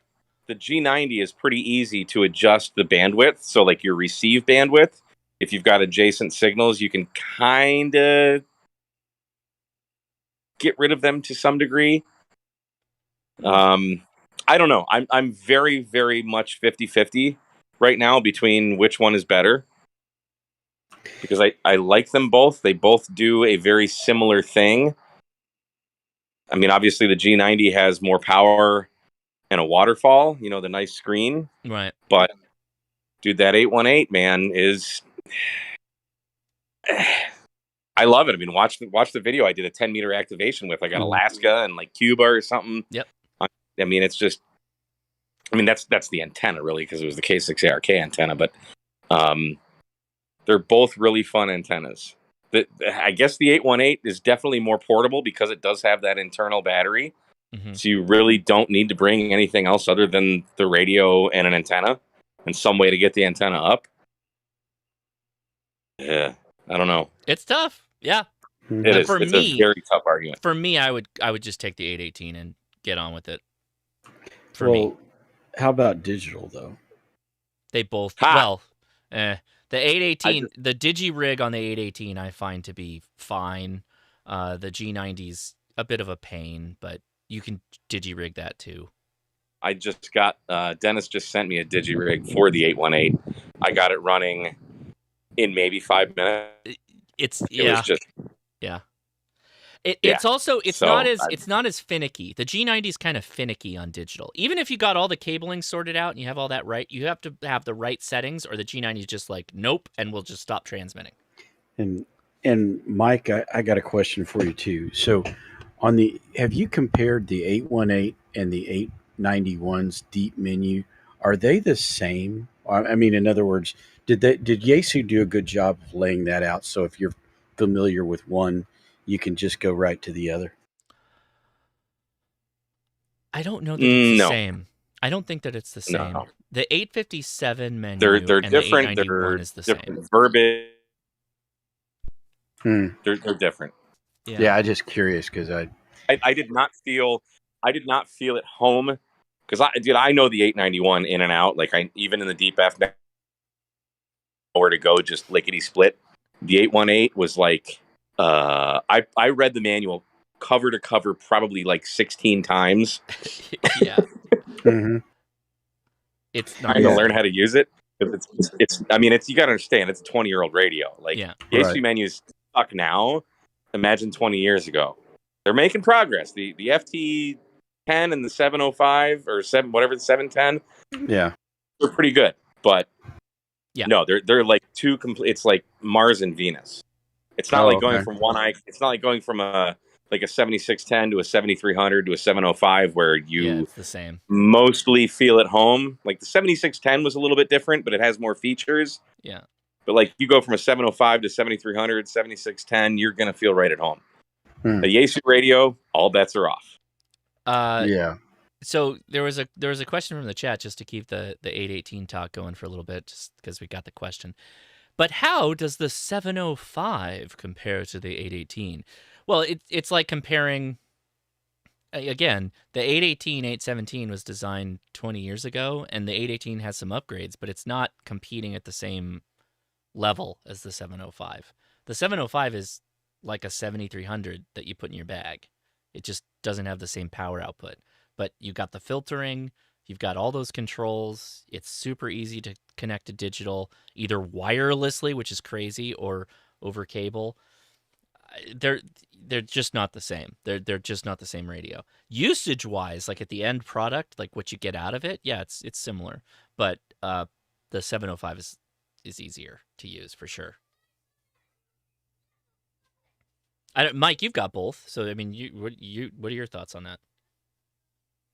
I mean, yeah, the 705 obviously is in terms of like if you're comparing the 818 to the 705 or the 8117, 705 hands down wins. It's 20 years newer. But I'll tell you, there's something about the form factor of that 818. Yeah. It's just small. It fits in my little I've got a little tiny it's like a Red Rock or Rock River, some kind of tiny little bag. Like literally everything fits in it. Like it's every radio has kind of, for me anyway, like a way of taking it out and setting it up portable, and what gear do I need to bring with it. I'm always so impressed with how tiny a footprint the 818 takes. So I mean, it wins hands down in that as far as functionality and filters and capabilities. The 705 is going to win hands down because it's such a newer radio. But indeed, well said. And you just plug the USB in and you're digital in. There's all kinds of people talking about the potential for a replacement for the 818, potentially from Yaesu. I mean, did you see the FTM 500 head? Already looks like an HF. I know it's a VHF, UHF, but does with that big so VFO in the center. Yeah. Josh, did you catch like when John was on the happy hour last night? Yeah. He kind of just gave some facial suggestions. Yeah. That something might be. Here we are speculating. I'm glad you caught that, Mike, because I just mentioned that in the chat. Yeah. Like Yaesu is innovating right now. They are full throttle. Yeah. Where all of the other, I mean, Kenwood's gone, and ICOM's just like, Yeah. I think another couple of drinks and he might have spilled the beans. I think. Yeah, that's why he left abruptly, probably. I think Hasegawa would have grabbed him from Japan Please and fill pulled him us off the in. stream. Fill us in. Please fill us in. Yeah, So let me just say, if anyone would be surprised by Yaesu thinking about having something that's QRP and highly portable that they're working on, if anyone would be surprised by hearing that, I don't know what to tell you, because like, of course they're doing something. Of course, why would they not? Like, of course they're looking into that. Well, they've released 200-watt HF radios in the last year. Yeah. They've released worked out their SDR bug. Three VHF UHF radios. Mm-hmm. They discontinued the 400 and the 818. Right. So like, they're doing stuff, man. So something's in the works. I wasn't saying bugs, but I'm saying they have released, like you said, they've got 3 good SDR radios that they've released that are all top of the Sherwood report. Yeah. And much like we've said about the 705, it is a 7300 in QRP form. Doesn't seem... Well, of course, there's a lot of work that goes into this, but at the same time, why would we not be surprised that we're going to see that SDR-type technology in a QRP radio? They've got to be doing that. I would the question is are. when. The question isn't that they are. The question is when. I'm going to say next Dayton. I think it'll be before that. I think it could be this year. Okay. I hope it is. I think it could even be Dayton or Huntsville. That would be awesome. No, they won't release anything in Huntsville. It'll be Dayton. I don't know. Well, if they're going to do it, Huntsville's not big enough. Well, the thing is though that they have released radios when there wasn't even a Hamfest. So Tokyo it's Hamfest. possible Tokyo for them to Hamfest. release. Yeah. Because 705 had a huge display at the Tokyo Hamfest like a year or two ago. or it was 2 years ago, I guess. I could see that. Didn't the 905 have a big one too? I didn't see images from that. They probably did, but I didn't see images from it. I mean, isn't the 7300 up for replacement because it came out in what 2015? I would think so. I mean, I think they're going to sit on that for a while. That's still the best-selling HF radio. But okay, it's a cash cow for them. Hear me out. Considering the competition they have now, like Yaesu has cranked up the volume significantly on the base station place. Plus, they've got all their logistics sorted out on actually putting radios on shelves. Like Yaesu's, they're doing a good job. Mm-hmm. There is no reason why ICOM. There's no reason why ICOM wouldn't start looking at some of this stuff. Again, this is all speculation chat.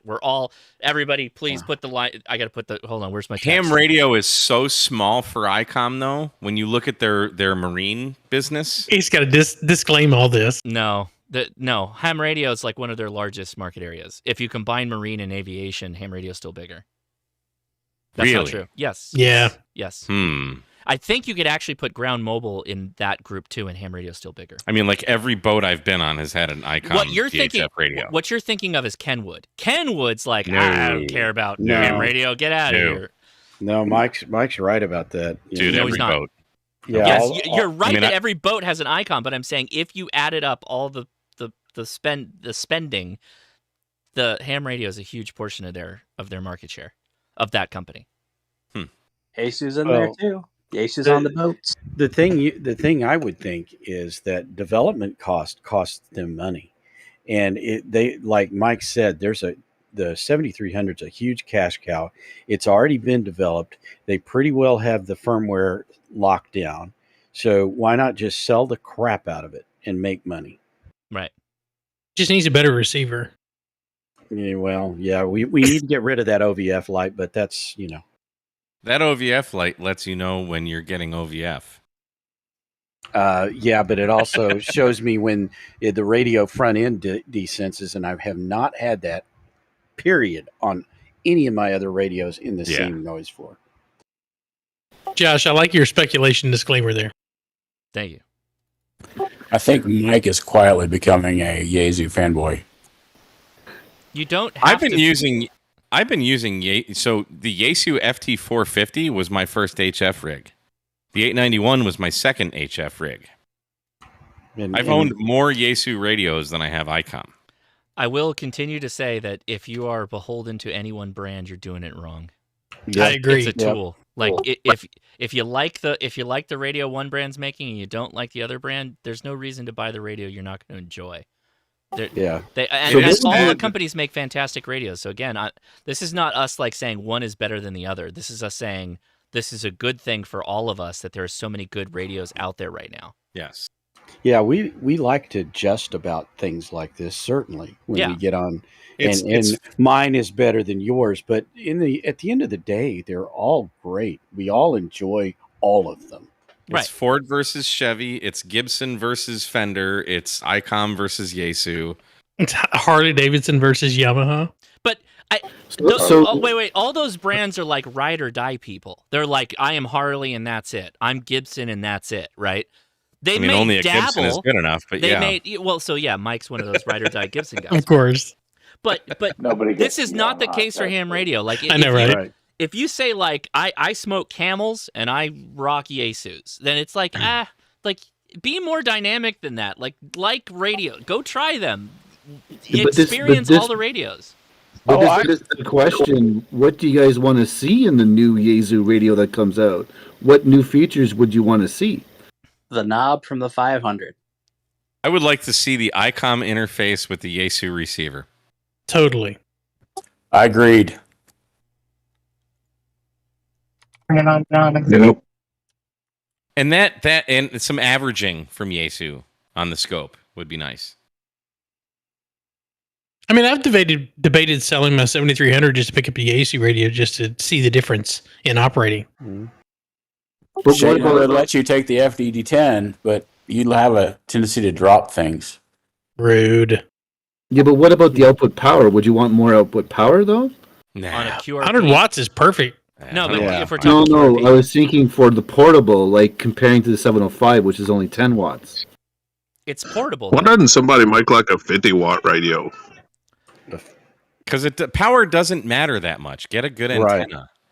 Yeah, I mean, I think Zygu did a great job at 20 watts because 20 watts is kind of like the perfect medium. Well, it's military power, right? Military radios are 20 watts. If it works for them, it works for you, right? That's always the argument I've heard, which makes a lot of sense. It's a fine power point. But what's interesting is the 705, it's actually a 30 watt power output, like PA. I think they just dumb it down so that it can take some of the SWR back. That's what I think what they're doing on that. Well, it's also because it's got a tiny power supply, right? If you're not running it on external. So if you ran it any higher than that, you'd deplete the battery super fast. Right. Yeah, that's what I was 10 going to watts say, is the fine. battery. Yeah, and that's why There's the gonna battery be pack that only does 5. compromise. But There's going to be that yes, compromise. yes. When you make the power go up, you make the radio heavier.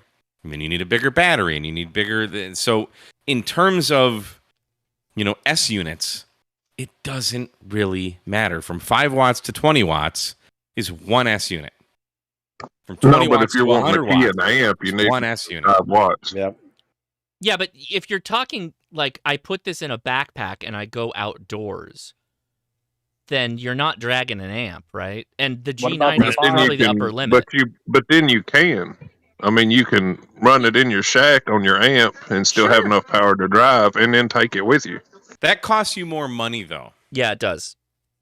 If you break down, it's cheaper to have a base station at 100 watts. And they'll do it better. Yeah. It'll be more There's always, convenient. I get that argument, and I'm sure, Josh, you do too, when you got that Zygu XPA 125B and a G90. Like, why wouldn't you just buy a G90 and that amp and use the G90 portable and then the amp at home? Well, because it sucks. It's not get a convenient. 7300 at home or a FTDX10 or whatever HF base station you want. Mhm. Get a separate radio for portable. Unless you're just strapped for I mean, they're all going to get you on the air. Okay. Right. So, and I mean, we're arguing very little differences here at the end of the day. Yeah, to a right. degree. But it's just so. For example, when I got my 891, I upgraded from my Yaesu FT450 to my 891. My FT450 kind of just sat there, and my 891 was my main shack radio. But I would also take that portable, and I had a little 10 amp hour battery that I would take with me, and I could put it in that same tiny little bag that I put my 818 in now, with an antenna, with everything I needed. So you don't need much. But if you're going to argue, get this radio and then an amplifier, the radios that do the thing and only the thing are going to do better than when you're adding things to them. Does that A make bunch sense? of extra boxes. Oh, yeah. Yeah. I mean, look at Elecraft, right? Elecraft did that with the pan adapter, and then you can get the amplifier and all that stuff. And Right. yes, that all works. Who would want that? Well, that all works. Actually, Bob, K6 UDA did a good video on talking about, well, I've got a 7300 here, and I've got a KX3 with the pan adapter and the amplifier and all this stuff, and then pricing it out is one thing because the KX3 is going to be way more expensive. But then just what's the usability of all this? Yes, I've got the added capability of just taking the KX3 and going, which is great. But when you factor it all in that way, it's like the 7300 is the more effective radio more often than not, right? Here's the other thing to think about. And this is something that I went through, and I think a lot of us go through. Because we're arguing base station versus portable. Mm-hmm. If you're only going to go portable a couple times a year, yes, just get a base station and bring it portable. That's it. Yep. But if you're like me, where you're 90% a portable operator and 10% operating from home, you start thinking about, well, how easy is this going to be to set up? How heavy is this? How many cables do I have to plug in? How many things do I need? How many adapters? How many interfaces? All of this stuff. So Go outside. If you're really considering this, go outside and take your radio outside and set it up and see how much stuff you need. Then go do that portable. Yep. And then forget something. So when you're inevitably forget something. Typically, when we are in these places that we go portables, such as a mountaintop or a state or national park, our noise floor is going to be a lot lower.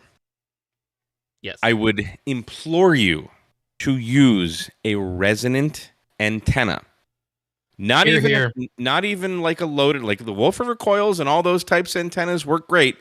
Get an end-fed half wave, get a dipole, a link dipole, a fan dipole, whatever. Something that doesn't require any bit of tuning at all. So you're using your power efficiently. Mm-hmm. And some decent coax or a short run. So I will take my 705 with about a 20 or 25 foot run of RG316 coax. RG316 coax is actually pretty darn good. Hook it up to my Pac-10 end-fed half wave. I'm on the air in maybe, if it takes me 10 minutes, I'm going pretty slow. Mm-hmm. You start calling CQ and you're making the contacts. Then take your Zygu G90 with your XPA 125B and that stupid CE19 connector thing that you need to make it all work. Mm-hmm. And you have about 18,000 different cords to make it work. Then you got to set up your antenna. It weighs probably 15 times as much. You need a bigger battery. Yep. I'm not saying any one of these methods is more right or more wrong than the other. But try them and see what works for you. And you'll probably not want to fuss with all the cables and all the hullabaloo. You're going to want to take a radio that's simple to operate and have an antenna that's resonant. So if you want to change bands, you just push a button and you change bands. And you're on the air. Yes. Power is the least important thing in this entire equation. Scene. Bravo, Mike, bravo. would You can take your would you Hammy say- Award. Take your Hammy Award. You did a great job on that one. I didn't get one of those. Well, I didn't get the 3D printed thing. I feel I did win a Hammy years ago, though, but yes. I was going to ask you, Mike, after operating out here in Washington, what do you think about power? Do you think you still need it out here? Or It's all antenna, man. We know this. Well, yeah. I mean, we used the Buddy Hex. We used, well, I mean, there's that saltwater propagation too, but we were using, I feel we were using 100 watts the whole time. everybody was, at least 100 watts there. Yeah. But I mean, I do so many activations that are QRP. I don't film most of them because I'm just out playing radio, but it's like, look at Walt's video, Coastal Waves and Wire. Look what he just posted today. He was in awesome. Poland and he talked to a guy, I forget, somewhere in the States, and he was coming in really well. He turned his radio down to like 1% power, still made the contact. They kept lowering the power and lowering the power. And it doesn't take much. It's antenna. Yeah, you said it right there. That DE19 interface, fantastic. It's very KMRD good. supported. Yeah. Love it. Buy it. It's fantastic. Yeah, the Shagu one. I'll pull that up so you guys can see it. This was actually my big takeaway from that radio that we reviewed, Mike. Is that this is me probably too. the best part? Is that DE19? I fell in love with that thing. Yeah. I was like, wait a minute. Yeah, It just works. Yeah, it's a very good audio interface. Only And thing Cat. from Zyger that's ever just worked. Yeah, yeah. Well, I mean, their antenna that I have in the box over here is supposed to work too. So I thought you were going to set that up at the hunting lace. the 16th is where I'm going to go set it up. Oh, okay. All right, so there's a follow-on question. I think it's probably a good time to ask this. Kluber, I hope I'm saying that right. Kluber is in the voice chat, and he says, and he's on voice, so make sure to dive in there because we have to come back to you. Hello. Not SDR related, but since we're on a QRP discussion, I've been holding off with the question about an FT891 for the second week now. Well, you shouldn't hold back. Would you recommend it for a first radio for someone on a budget? Antenna It sounds like ATOS 120, powering it via a LiFePO4 battery, no way to place it in the house with a power supply, dragging the ATOS outside. This also sort of why I don't want a full-fledged radio like a 7300, etc. Would you recommend upgrading the software even though it appears you can easily brick them? It's worth it, or should I go with it ain't broke, don't fix it? So first, the FT891 as a portable radio is great. I would not recommend the ATOS for anything but a mobile installation. Because if you're portable, you can put up any damn antenna you want. Put up a Wolf River coil, put up a full an end-fed half wave, put up a ham stick. Do whatever you want. And that's all of those antennas are going to be cheaper than an ATOS. An ATOS is for people who are in a car. It's a mobile antenna. You can set them up portable, but I would not. I wouldn't. I would put up a full-length wire antenna or something like that. Yeah. Portable, though? 891? Absolutely. Anybody else want to add to that? One of the guys in my club used the ATOS portable. I'm not saying you can't. When we did club I didn't say you can't. activations. I said I wouldn't. Yeah. I did. And it's a multi. What does Alton Brown say? Don't use a single use thing. It's a multi-tool. It's a multi-tool. Yeah.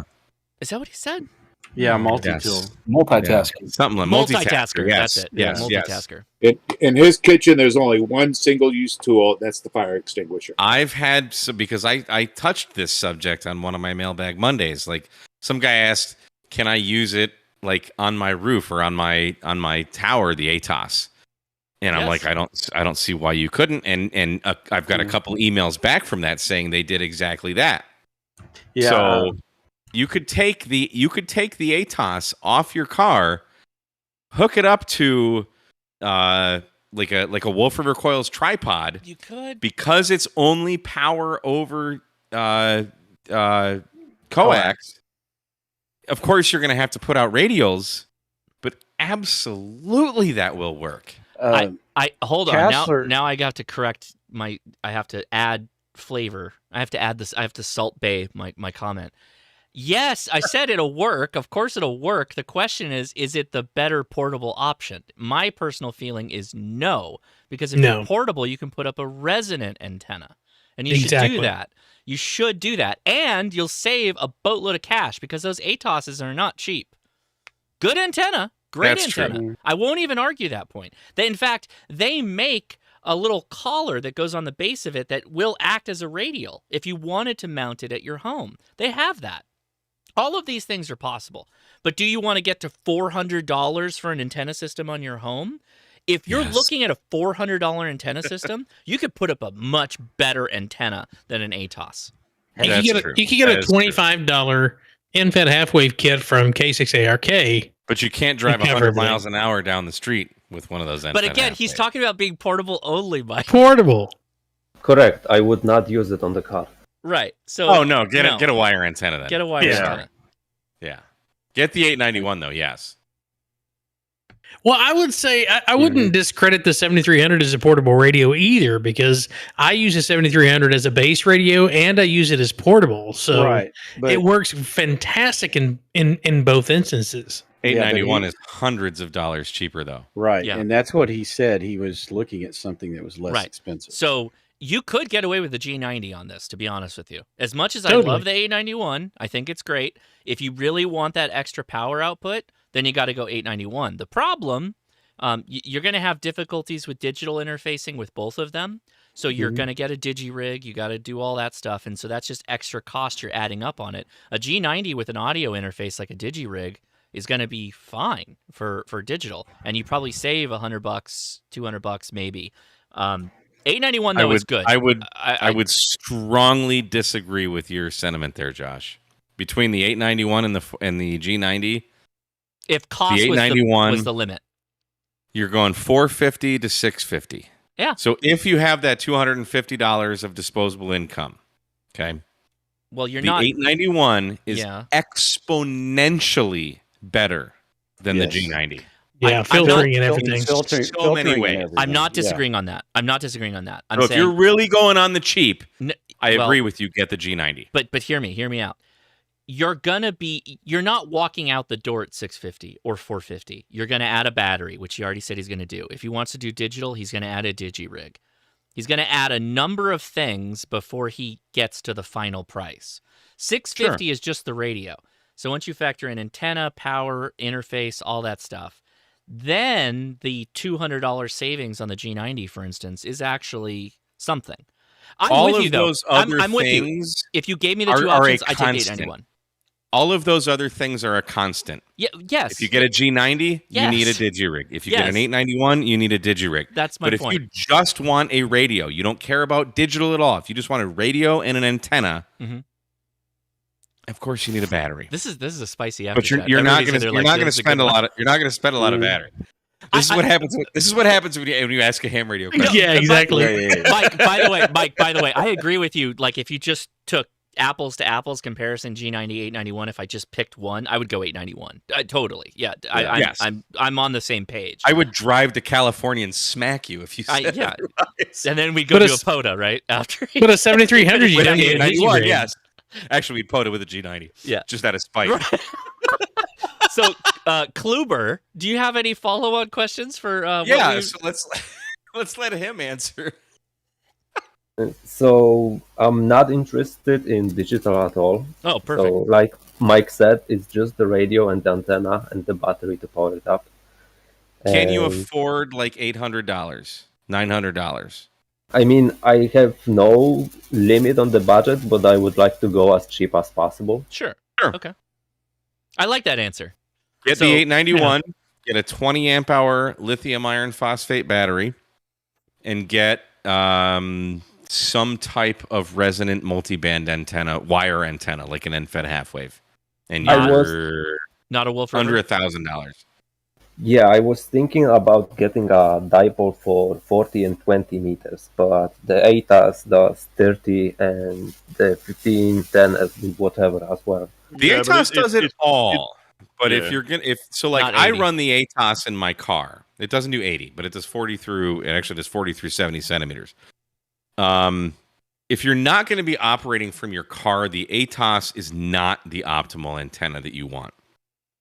Correct. So if you're going to be taking your 891 in the battery and you're going to be going to a park bench or a mountaintop or something, get a small compact wire antenna and a mast that you can get that antenna up. So like an NFET half wave or a linked dipole. If it's 40-20, you can unlink it and you'd still get 15 and 10 on a linked dipole. Yes. Well, hold on. Let's ask him. What particular portable radio are you doing? Are we talking about you just going into the backyard and setting up, or are you talking about doing a Parks on the Air or something like that? For starters, I would need to go behind my village. Okay, so you're going to be hanging out there for a little while, right? You may go dawn to dusk, or will you pass gray line potentially? At least maybe 1, 2, maybe 3 hours to check if anybody is out there. Okay. So how much land are we talking about? You got a big amount of space you can put an antenna up in?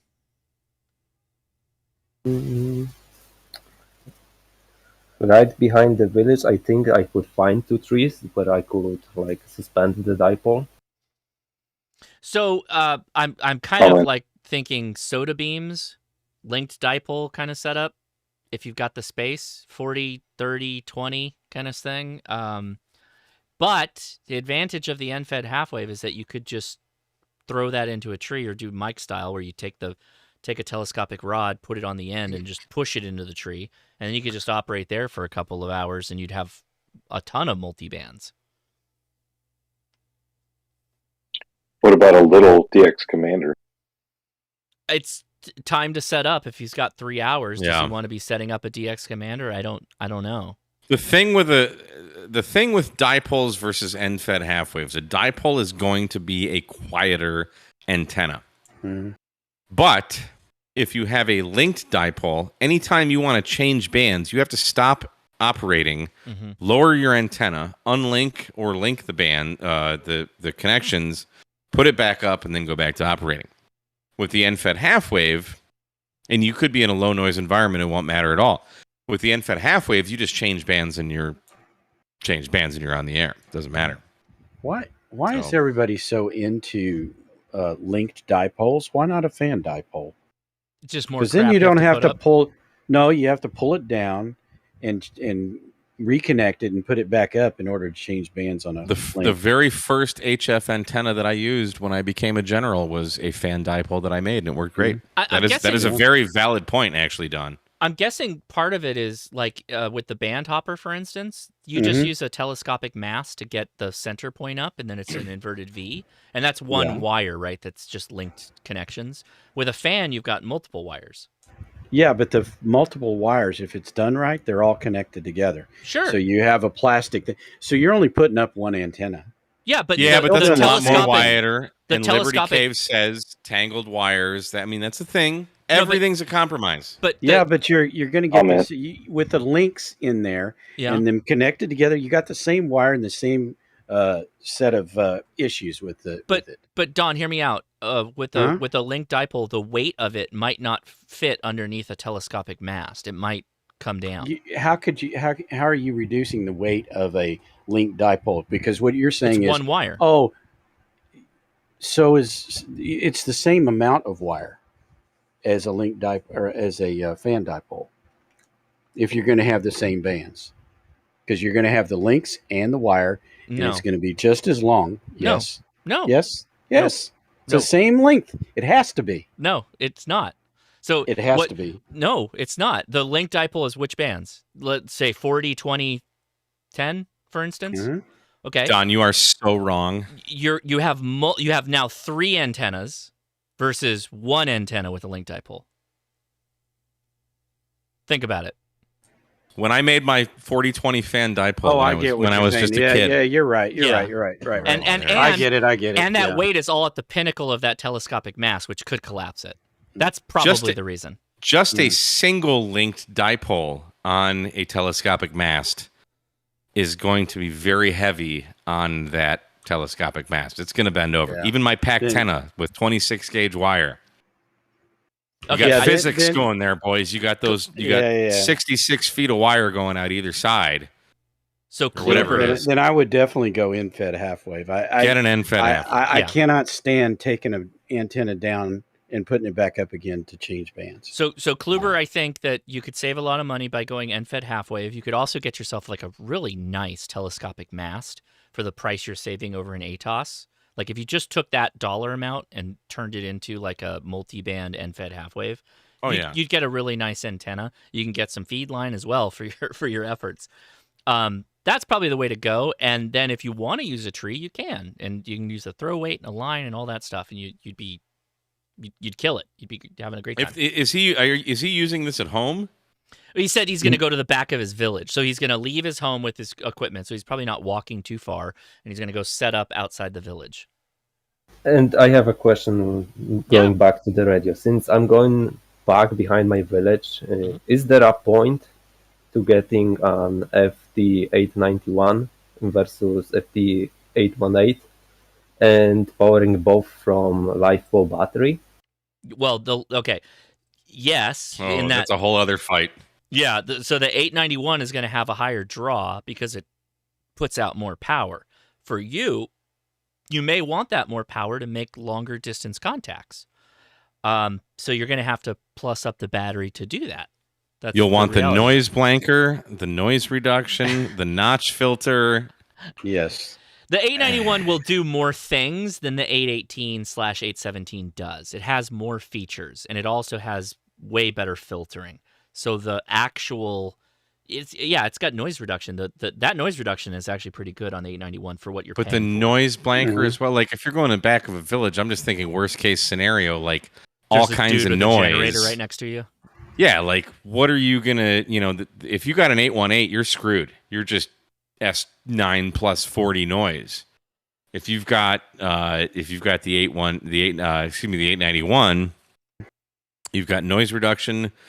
The noise blanker is really good. Well, it's pretty darn good. For the price, it's great. For the It's price, pretty darn good on the Yeah. 891.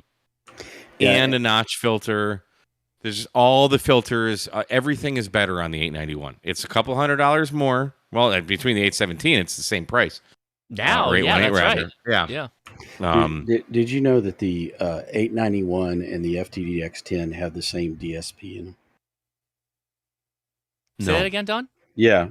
The 891 and the FTDX10 have the same DSP in them. Really? And yeah, the only difference is that Yaesu changed the algorithms in the FTDX10 101 and the 710 I think is different, but N4H&H is the one that was talking about that. He said even his 5000 has the same filter or the same DSP in it. It's just the algorithms changed.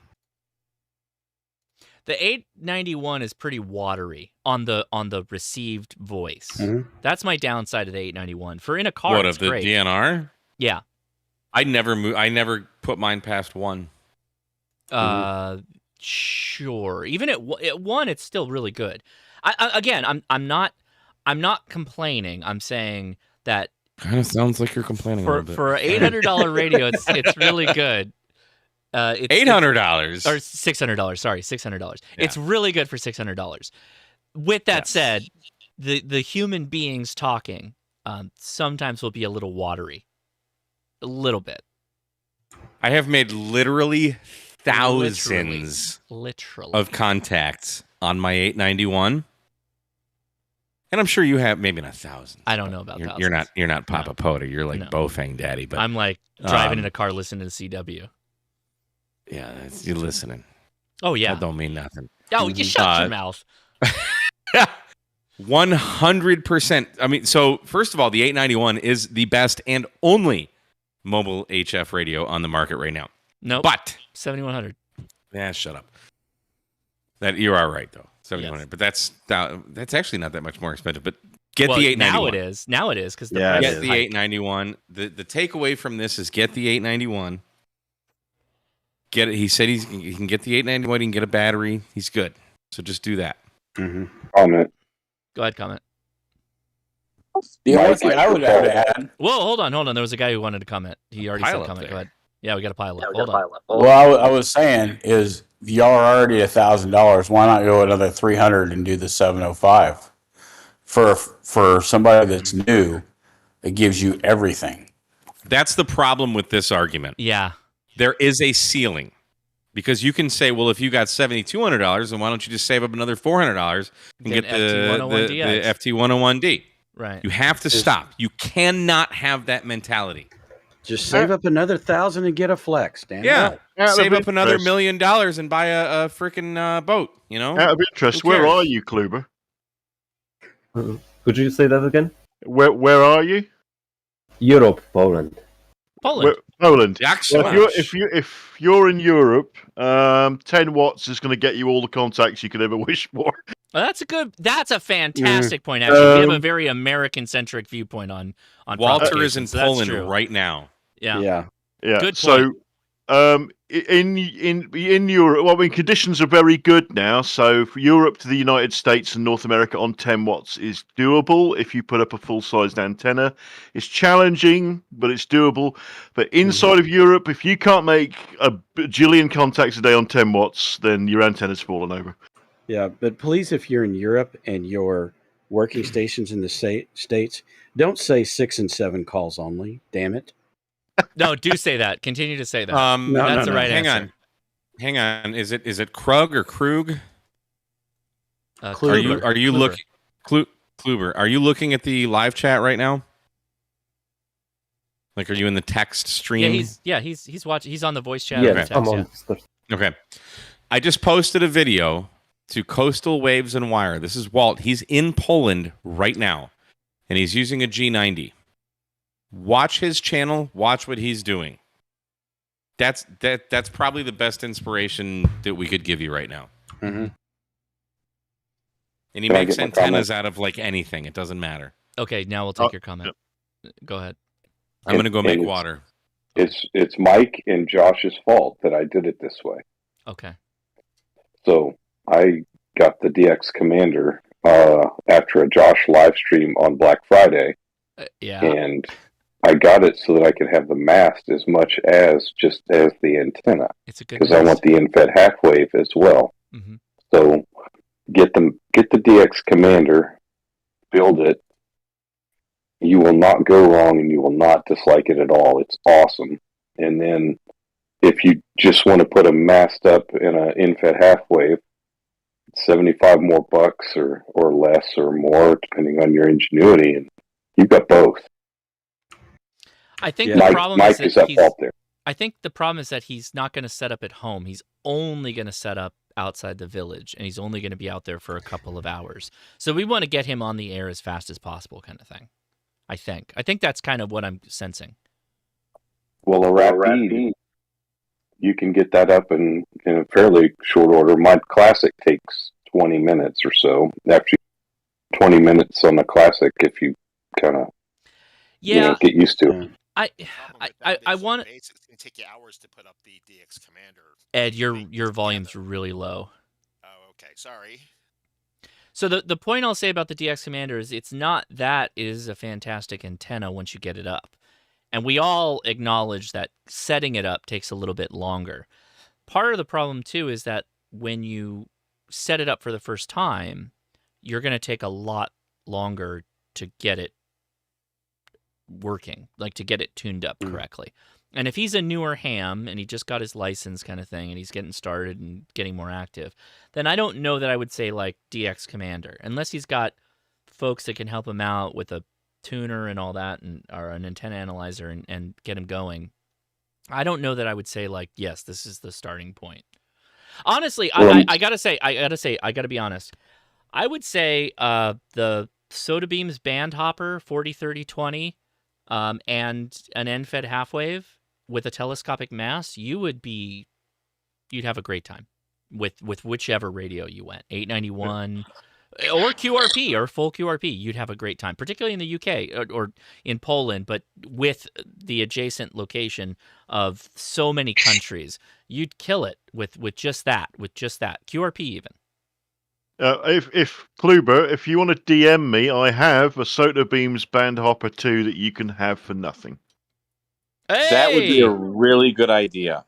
Because there's one thing we haven't spoken about with either of these antennas, or any of these, is tuning them. Yes.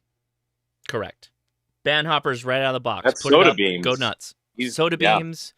What am I thinking of? The Soda Beams is done, but there's QRP antennas that are right out of the box. Pactenna, for instance. Not many. But Pactenna's not out of the box. But Soda Beams is out of the box, and it's out of the UK. So you could order them direct. They will ship direct. Or get a hold of Walt. Or Make Rob. a speaker wire antenna. Well, Rob's in the UK, so Rob's he's in the direct UK. too, right? Yeah, there you go. And I'm only about a half an hour drive from Soda Beams and DX Commander. Oh, Yeah, but he's in Poland.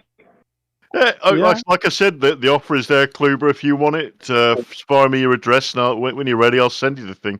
There you go, man. Gratis. That's the answer right there. Great point. It's and good. that antenna already has coax too. Yes. Yeah, it's literally. I'll even chuck in the adapt. It's a BNC antenna, but it's rated for 125 watts. I'll even chuck the PL to BNC adapter in. Rob's going to be our new Smokey and the Bandit for Soda Beams when they run out at DX Commander. Or not DX Commander, DX Engineering. DX Engineering sells Soda Beams, but they sell out so fast. I still have an order from Soda Beams in DX Engineering that I haven't seen, I think, over a year now. 2 items that like I keep pinging them like, where is this thing? What do you want me to do here? I have a clone of the Soda Beams that I got in Washington, not last time, but the time before that, and I still have not made it. But that Soda Beams Band Hopper, dude, that's the answer right there. Yeah, you will need an adapter if you have the G90. The Soda Beams is BNC. It's for QRP radios.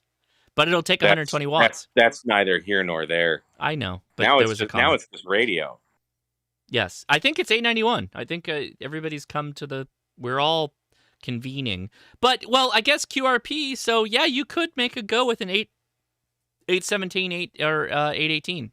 You could. The thing is, in terms of physical size, between the 818, or excuse me, oh, was this 818 or 891 or G90 and 891? It's G90 and 891, isn't it? 891 and 818. Oh, okay. Get the 891. There you go. So Mike's decided. Here's a question or a comment. Go ahead. Why don't we, with the community, put them in front of different options? Who's in Poland that has the options? And then absolutely. I'm with you. Yeah, that's. I mean, Get a hold of Walt, dude. Who's in? Anybody in the chat in Poland right now that can help out? Let's get Walt on them. I mean, Walt's a cool cat. I mean, go for it. Yeah, but I don't know. Get I in don't front know of he has a people. bunch of other radios with him. He just has the G90, right? Well, that's a start. That might make him fall in love with it. To be fair, Walt is absolutely killing it with the G90 in Poland, and he's there right now. That checks all the boxes. See if you can, Kluber, see if you can contact him since he's in Poland. Do you know who he is, Kluber? The Walt, link is in the Coastal Waves description. and Wire.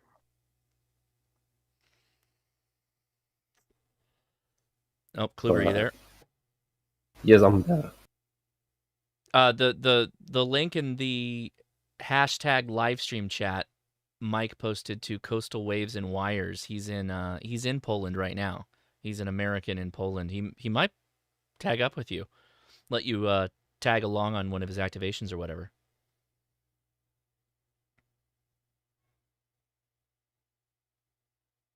There you go. Oh, wow, that was a good one. That's a good question. So, should I pay $70 to have a Hermes from Apache Labs shipped to me or not? Oh, that's the big question: is the Apache Labs Hermes like the other Hermes? Everybody wants to No, test the it's not. difference, It's different, but it's harder to use. Actually, there's a lot of soldering and stuff involved in it. Oh no! And I originally bought it when the anyway, I bought it like this summer almost, and I paid them for it. They gave me a quote. Well, truth is, I don't want it anymore, and I've sent them 2 or 3 things saying I want my money back, and now they just invoiced me for the shipping of the Hermes, and I'm like, I don't want it, but I mean, it's like, well, it's built. Should I go ahead and get it and just play with it anyway? That's the big thing. So I've already spent the near $500 for it. By the way, the $500 is with a 10 amp, or it's a 10 watt amplifier on it. So it puts out 10 watts instead of 5. That's one of the differences. But there's a lot of other differences in there that I don't even understand. So, and there's no case. That's the other thing. So I kind of don't really want it, but I'm kind of thinking maybe I should get it. Now you make a video on it and tell everybody what the difference is. Yeah. Well, I've made several videos on the Hermes, but they're not going to be nearly as many views on it than yours got. And that's why, honestly, I really appreciate you doing the video on it today. Hey, Tom. Oh, I got to text him directly. Hold on. Sorry. Hold on.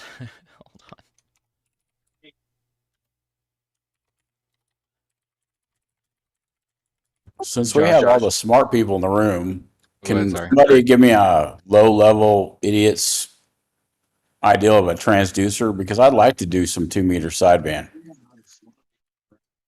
Transducer. Do you mean a transverter? Yes, that's what I mean. See, I told you I'm an idiot when it comes to this stuff. Well, transducer is a thing, but how much do you want to spend? Half as much as you spend in a month on ham radio gear. Okay, so $850 is good then. All right, Q5 Labs. Q5 Labs is that a website? Or it may not be Labs. It's Q5 is the one that makes the transmitters. Those are the right now they're about the only thing in the only game in town because the guys I bought my transverters from were in the Ukraine, and they're almost unobtaining. Well, they are. They're not making they're not making any transverters because where they are, they're actually under attack, and so I would not. They're not available. That was the transverter store, but you just other than that, I don't know where you would get a transverter other than the Q5s. For Well, that kind of money, you could get a 991A. Yeah, but you can't hook a 991A to your Flex radio.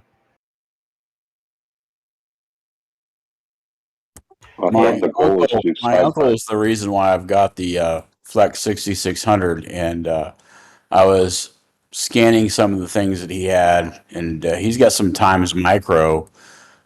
I think he's got a 2-meter one. Is that something I should? Yeah, the 2-meter, or the one from Times Micro, they moved theirs to Q5, so it's the same. It's the same company basically. It's the same transverter. So those are top of the line transverters, and they work very well on the Flex. Now the one that I got from the transverter store, it works okay, but it doesn't have near the output power that the Q5 has. I'm going to use this opportunity to hop to the restroom really quick. I'm going to play some memes, and I will be right back. So you guys keep talking. But and actually, I don't know. The last time I looked at the Q5s, they weren't that. Maybe they weren't that much. I think they were in the $400 range. Don, can you kind of explain how the transverter hooks up to the Flex and how that works? It's very simple, actually. And by the way, I'll tell you what I know, and then I'm going to tell you that you really should go watch Flex Radio's discussion of them, because they have a very good discussion of not only how you hook them up to the radio, which is easy, but also exactly how you buy them, because Flexes and other companies work differently. So I have I have two types of transverters. One of them that works with my Flex, and one of them that will work with the Hermes. So the one that works with the Flex actually has a different input power that it accepts, because the Flex will do very, very low power into the transverter. And the Hermes, the least amount of power it can do is about 1 watt, which is more than, like, you would burn out that transverter. And so the transverters that work with a standard radio generally have a attenuator in front of the transverter, so to bring the power down to where the transverter will handle it. The Flex doesn't require that, so you can actually pay less for the transverter. The Hermes does have low power output, but it doesn't go down low enough. You can turn the PA off, and it's, I can't remember what it is. It's milliwatts though, or out of the second, like there's the 2 antenna ports on the back, the low power side. Turn the PA off and you hook up to that, and it's just a few milliwatts, whatever it is, out of the ADC. I have the other ones, the 1 watt ones, and I know the Hermes will drive it, and I drive it out of that second port. Okay. And it works okay. I've never tried my Flex ones on there because I was told they would burn out, so I didn't try it. But I mean, if you're saying it's milliwatts, I know that I would recommend you verify that so you don't burn out your transverters. But I'm pretty sure that there was a low power output, because I remember seeing that on the mailing list. Comment. Go ahead. Hey, I was listening to the Ham Radio Workbench. It might have been 2 or 3 weeks ago, and they did a whole show on transverters with Mike and Dan from Flex. It would be a really good place for somebody who doesn't know very much about transverters to go and listen to the 2 Flex guys talk about them. It's amazing. And then Mike did a video for their channel where he goes over exactly how to set the radio up. But Yeah, I'm sure. it's easy to set the radio up because there's literally a transverter section in there. And the nice thing about the Flex is, so normally in order to do a transverter, you're going to do you're going to transvert your 28 megahertz or your 10 meters into the 220 or 2 meter functions. And the problem with 2 meters is 2 meters is really, really wide. It's wider than 10 meters. And what Flex does, and I'm sure other manufacturers do this too, but they open up that entire, they'll go up to lower than down in the 27 megahertz range, or 20, even all the way down to, I think they said 25 megahertz up through 30 megahertz. So they're transverting all of that. Now, when the radio is in regular 10 meter mode, they only go down to, start at 28 where they're transmitting. Mm-hmm. So they open it up so you can use the entire 2 meter band, which gives you 2 meter CW all the way up through 2 meter FM, and so and then when you have the transverter on, you've got the transverter function showing. The band display on the radio shows the transverter frequency. So if you're on 144, the radio shows 144 instead of 28. And by the way, the Hermes does that. A lot of the SDRs do that. But if I tried to do that with my 101D, it would not show that. It would show 28 megahertz, and I would have to do the calculations. All right, I'm going to jump in here. I know the hot transverter talk, but let me jump in here for a second. We need to say hi to the YouTubers that have been out here. This is a hot night for questions. Thank you everybody on the Discord. Thank you everybody on the YouTube who hopped on, and of course the Twitch, and asked their questions. But let's go down the list really fast because we're already a little late to get to say hi to our friends here. Ham Radio for Non-Techies has joined us. What's going on, man? Hey, Josh, how you doing? Great show tonight. I really like this new SDR. Probably going to get one at somewhere down the road. Very cool. What's going on with yeah, you? It seems to be pretty slick. I think adding an amp to it would probably greatly improve it. And I was thinking about this. If somebody is getting into ham radio and might not have a spot to put up an antenna, this might be a good introductory option. Well, you still have to put the antenna up, but you can put the radio close to the antenna and then just connect it to the network, and you're good to go. Yeah. I'm actually thinking of figuring out how to connect that XPA 125 to this, because that will get up to close to 100 watts off of 5 watts QRP radio. So that could be really cool, I think. I've hooked the XPA up to the Hermes. It works fine. How did you interface it? So I did all the manual stuff on the manual band changing, everything like that. So I made a PTT cord, and the Hermes will trip the PTT on it, no problem, and then just the thing in there. Just drove it with like a 1 watt or something like that. Okay, we'll talk after, Heath. That's then going to be the project. So, all right. Well, thank you, Ham Radio for Non-Techies. Anything you want to mention coming up? Just working on videos as usual. Got some new topics coming up. I'm doing some research on a new topic now, and I got to get kind of fluent with it before I open my mouth and get on front of a camera and start talking about it. But I try to research stuff as much as possible before I put it out there. Indeed, good for you, man. And I appreciate your videos, and I hope your cooking stuff is going well too. I know you're. That'll get back. Videos. I'll be getting back into that pretty quickly here. I've just been busy with a lot of other little side projects and stuff lately, so it's on the agenda. It just hasn't gotten to the forefront yet. Indeed. Right on. Very cool. Thanks. All right. Who's next? Chloe is next. Well, you know what? I'm going to let's James Hannibal's here, and we haven't seen him in a little while, and he's talking about something. James, you on mic? You want to say hi really fast? Maybe. We'll come back to James.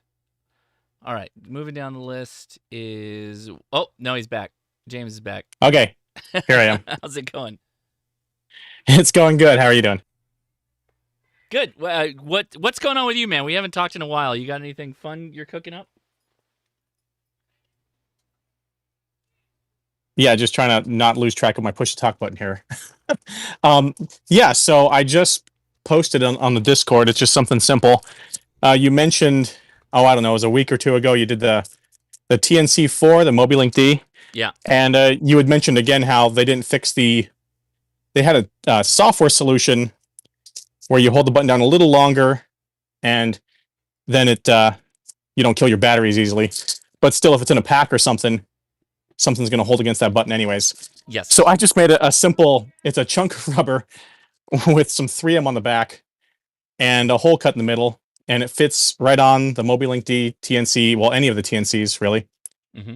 And I'm going to send you one. I love it. This is the most brute force solution to a problem that is like seriously a legitimate problem, because you want to use this thing as like a SHTF bug out TNC, and inevitably it gets pushed up against something and that little button gets clicked and then the battery's dead.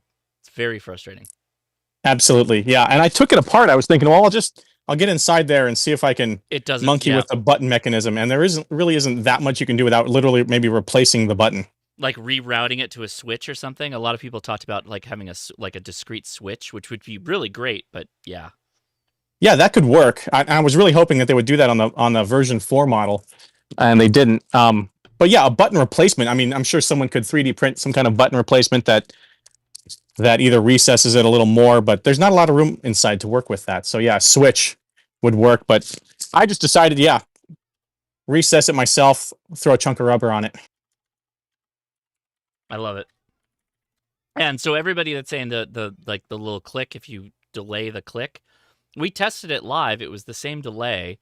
But I may not have it activated, but we tested it and turned on and off at the same time. So, oh, Ted, I've got one of those.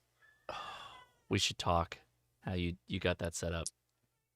Anyway, well, Quirky QP, thanks for hanging out. James, appreciate you. Very cool idea. All right. Yeah, thanks. And there'll be a few more things in the pipeline that I'll let you know later. Excellent. All right. I love it. I love the quirky stuff. And then it all comes to Mike, K8MRD. How's it going? Again, Mike. Are you there? He unmuted, but I don't hear him. Uh-oh. Michael! Satan stepped on the keyboard. Yeah, his lamp is now interfering with him. So I have a pocket chip, and this is something I've been wanting to do for a really long time, but I think I killed the flash that's on my pocket chip, and pocket chip is kind of like a defunct single board computer right now. But I've been wanting to do something like this for a really long time, so I got to figure out how to make that happen. I don't know how to reflash mine. Hosh. Yeah. If you killed yours, PM me. I've got a couple of spare roaming around, just the board. No, it's not killed. I just need to reflash the entire thing. And it's a pain in the butt to do all that. It sucks right now. Because like that company was a Kickstarter, and it existed for a little while, and then they kind of disappeared, and then another website came up that you could like off of the web plug your USB in and flash it, and that worked. But then I bricked that whole thing, so the board's fine. I just have to redo everything on it, which sucks. Oh, there he is. Well, there you are. Okay, I just had to close Discord there. Sorry, I didn't mean to interrupt. No, it's okay. Sideboom, were you gonna say something real quick? I was gonna say, if it becomes too much of a PETA, just DM me and I'll throw it your way. Oh, cool. All right. Well, thank you. Yeah, No. I bought like 5. Oh, yeah, nice. So, Cyberfish, by sucks you mean the pogo pins. It's not the pogo pins. Yeah, it's a big pain in the butt now for all the chip stuff. It sucks. And it does suck because it's actually a cool platform. The pocket chip, that little like board thing that you could type on, that's really a cool piece of kit. I wish people would have kept that going, but alas, it may be a defunct thing for a while. But anyway, all right. Mike, how are you? What's going on? I just had Side Boom's sausages in my mouth this morning, and it was amazing. Wow. You got down on some Side Boom sausage? Is what you're saying? Amen. Yeah, I made some French toast, sautéed up the Side Boom sausages. Good times, good times. So yeah, sorry you guys had to hear from me again. I've been talking the whole friggin' night, I feel. What do you got going on with your channel coming up? I've got 3 videos already uploaded, so I have I kind of don't care about this, but Redivis sent me a radio, a VHF UHF, the RT95. It's this 25-watt mobile radio. The more exciting thing for me, I got a Nano VNA H4. So we're trying that out, and I'm enjoying that. And then I also have, what a great segue. I have a video that I made. I made Jason from Ham Radio 2.0. He's got a small YouTube channel. Mm-hmm. I might go check him out. I made him a battery box. I custom made him a battery box.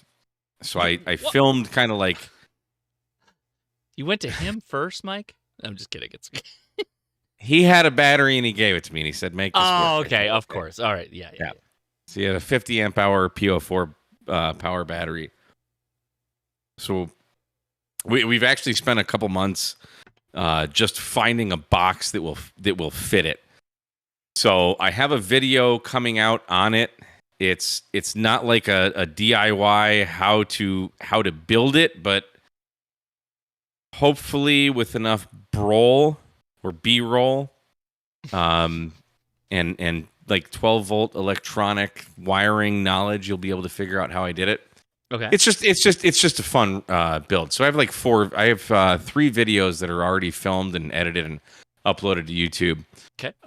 The least of which I care about is the Redivis, but the Nano VNA is like I learned how to like test coax and how good it is or how bad it is, and you can see the dBs of attenuation. So that's exciting for me. And then this I'm calling it the giant DIY solar generator mega geek that I built for Jason. But the mega geek. It is a mega geek when you see it. Yeah. I just started building yesterday the next batch of Big Geek battery boxes. Oh, okay. It will be available on my website, k8mrd.square.site. One of them's already sold, so I'll have 4 more available. Drop the link if you want to. If they're up right now, you might as well drop it. No, they're not available right now, but we can still post the site. You just kind of have to check back, but there it is. Probably by the end of the week, I should have them all available.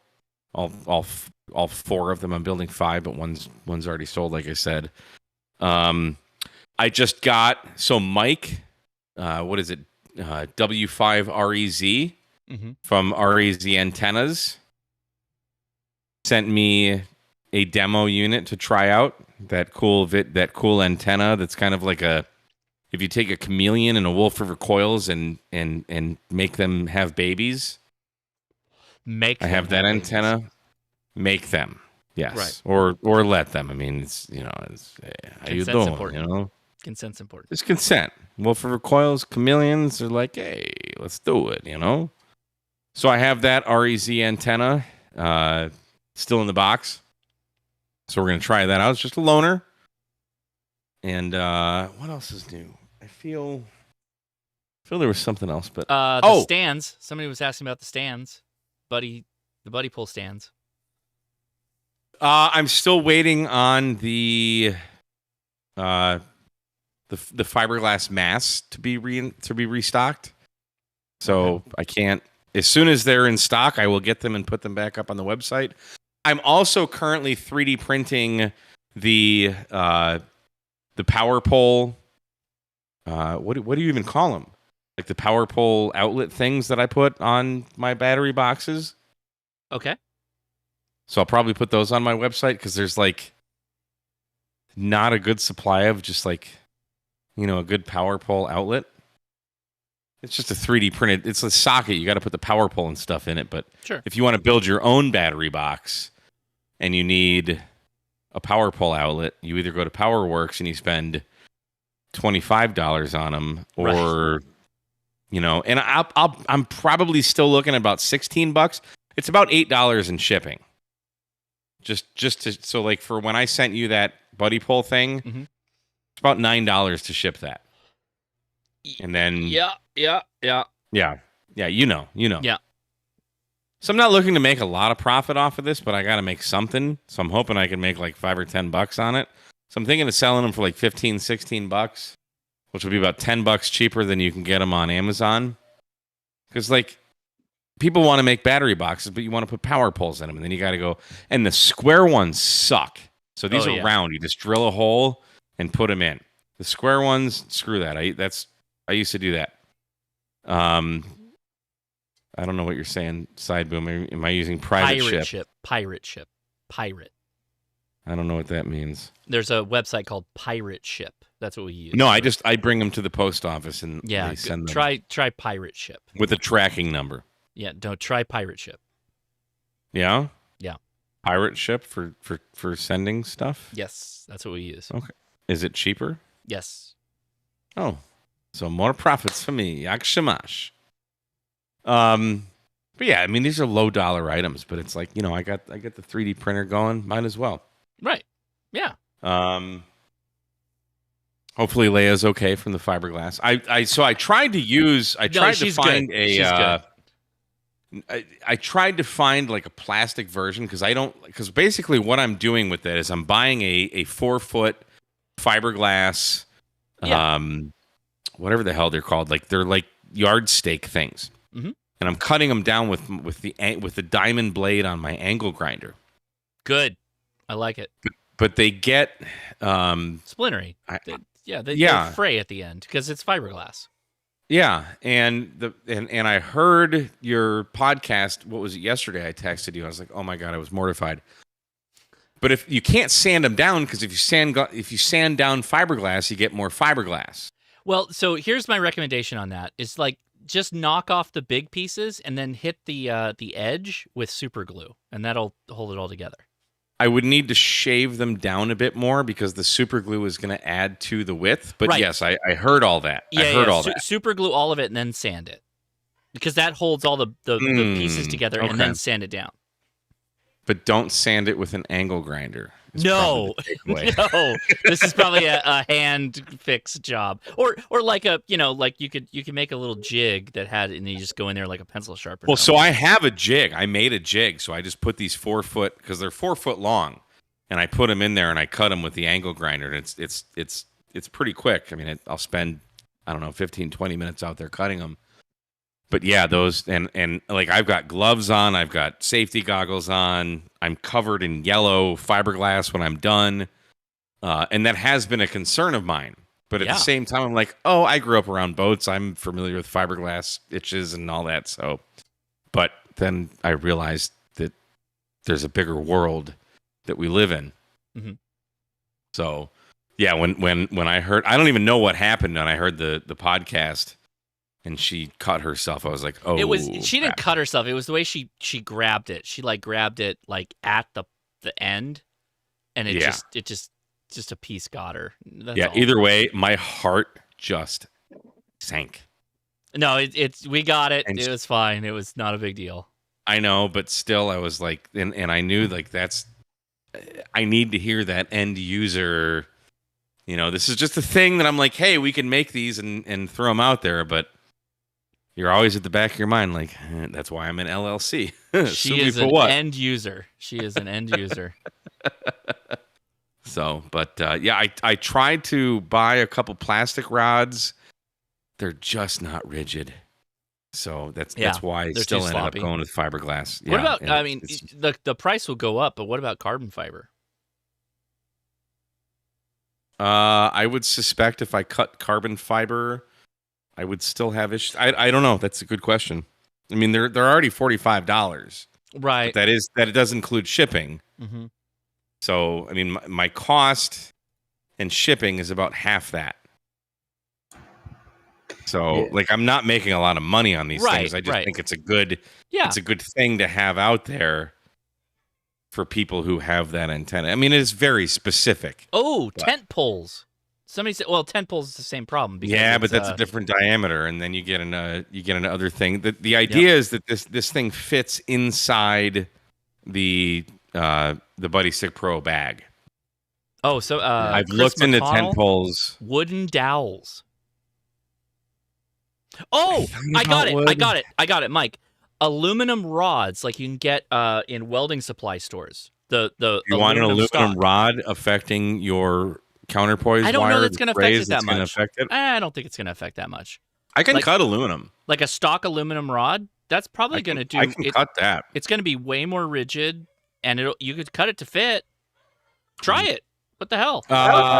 Then you're not going to have a pointed end to stick in the ground, though. Well, the aluminum rod, you can shove that right in. I suppose I could cut it. I could cut it. Says the man with the angle grinder. Yeah, I could cut it like a syringe needle is cut on an angle like that. Well, you don't need. I mean, at the diameter that thing is, most ground you can just go straight into it. What about dipping it in fiberglass resin? Say what? Using resin. Get some fiberglass resin and just dip it. Dip the end in. And well, the problem is the tolerance between like the connectors that I have and where the rods fit in is kind of tight. Well, I don't think the resin's going to change that much because that's what they put on it originally.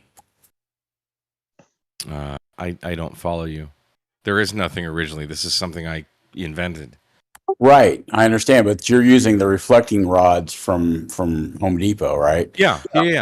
Yeah, so the resin, like that you use if you were going to cover plywood or anything else, it's the same resin they use when they put the fiberglass rods together originally.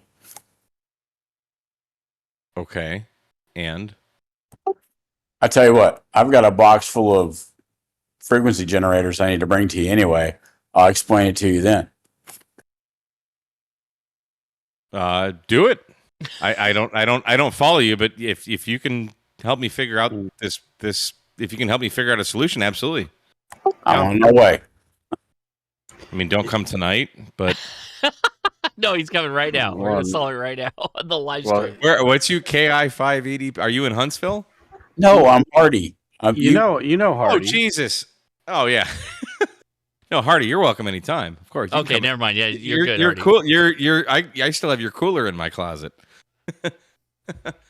Yes, Hardy, please help me figure this out. Yes, I got you. I'll talk to you. I'll give you a text tomorrow. All right, cool. Because I've been looking at hex beams, and they've been talking about the cost of the fiberglass spreaders and how much they've gone up in the last year, almost doubled in price, from like $145 to over $245 for a set of 6. So yeah, fiberglass is out through the roof. Yeah, I'm paying about $360, $370 a piece for those fiberglass rods, and it takes 2 per. Mm-hmm. So I mean, I'm not making a lot of profit on these things. I sell them for $45.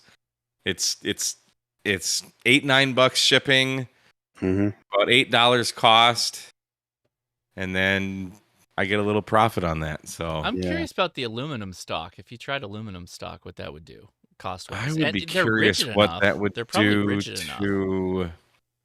If it's an aluminum hollow tube, I suspect it would just bend and fail miserably. It's possible. Yeah, Is fiberglass. Is it a solid aluminum? Yeah, you can get rod? solid. You can get solid. You can get solid. Yeah. For cheaper than $3. Well, that I don't know. Probably not cheaper than $3. Aluminum can be stronger than you think. And aluminum comes in a 20-foot stick if you want, cheap. Yeah, think about it. Go to your local Tractor Supply. They usually have that stuff in the bins. Yeah. Oddly enough, I do in my small podunk town have a Tractor Supply. You're going to want to go bigger than that because it's going to cost you the same amount for a 4-foot stick as it would a 40-foot piece. I can cut metal easily. I'm not worried about that. Yeah, if Cutting you metal is find, easier than cutting fiberglass for me. if you can find the 40-foot stick close to you, because if you have to ship it, that's going to cost you an arm and a leg. He lives near Houston. He should be able to get a 20-foot stick of that for. I would a love lot to better see Mike price. transport a 20-foot stick in He his can cut car. it down in the parking lot. I would cut it in the parking lot, exactly. Come on. I have a If big it's a- geek. I can hook an inverter up with my... You don't even need that. You need a hacksaw. Just take a hacksaw and cut it. It's fine. No, I'm power tool of the world. But Oh, yeah. jeez. All right. Yeah. No, you're right. You're right. It'd Absolutely. be way cleaner with a hacksaw. You're not going to lose any material with a hacksaw. I'm not worried about that. But yes, that is... I would be curious what that would do to the residents because that antenna is so gosh darn But sensitive. you could just factor it into the radial. Who cares? Just adjust Could. it and then boop, you're done. Like you're still going to use an antenna analyzer on it. Yeah, that's the problem. Plus, it's also segmented. It's segmented. They're not like electrically connected legs. You have them at little short chunks, and that short chunk is probably not going to do a whole lot. Yeah, they're 1 foot sections. Yeah, that's not a big deal. Or just don't use that antenna. But so many people have that antenna and have that problem. Like, why would I not make a solution? I hate the antenna. You hate it? It's that antenna that I love to hate. I agree. I hate mine too. I hate it so much. I like it more than the Wolf River. I like it way more than the Wolf River. I'll trade you for a Wolf River. Yeah. I don't need another one. I already have one. Nah, I would take a Wolf River coil over the Buddy Stick Pro any day. No way. Yeah. It's such a pain in the ass. Oh, I don't. It was the biggest waste of money I ever spent. Or just get a Pac 10 and fit a half wave and put the K at MRD 17 meter link mod on it and be good. Even without the KMRAD mod, it's still just get the back antenna. Yeah. All right. Because as soon as I bought it, I had to buy a antenna analyzer. I mean, I'm thankful because it made me buy an antenna analyzer, but How I didn't need that. How are you going to tune up a Wolf River without an antenna analyzer? That's very even more easily. chaotic. No. No. I did not have an antenna analyzer when I first started doing portable. Yeah. Mm-hmm. And you turn the volume on your radio all the way up, and then you go adjust the coil, and you listen for just like you're using an antenna tuner. You listen for the loudest noise. Then you go back to the radio, you key it up on like CW or AM or something. You check your SWR. You go back, you tweak it. That's it. It's easy. You do the same thing with the signal stick. Huh? You can do the same thing with the signal stick. Not a signal stick, the Buddy Stick Pro, Buddy whatever Stick, the hell it is. not signal stick. Yeah, I was Buddy going to Stick. say, what the hell? I got sidetracked. I was reading the comments. Yeah, but you do it 100 million more times, in my experience, which is not much. I don't have a lot of hands-on experience with it, but that Buddy Stick Pro, that freaking counterpoise is so. Yeah, I always thought that it was going to be easier because you got the little taps and you would just tap it and you'd be done. Oh, those taps are a joke. No, and the markers on the counterpoise wire, they're like, what?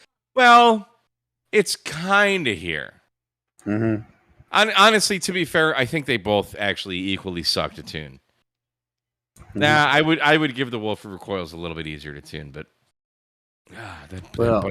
they do get out. They do get out, but well, nowadays, I mean, why would you even worry about either one of those?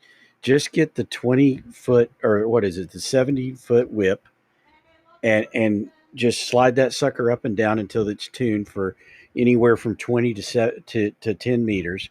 And the hell with 40 meters. Stop using 40 meters.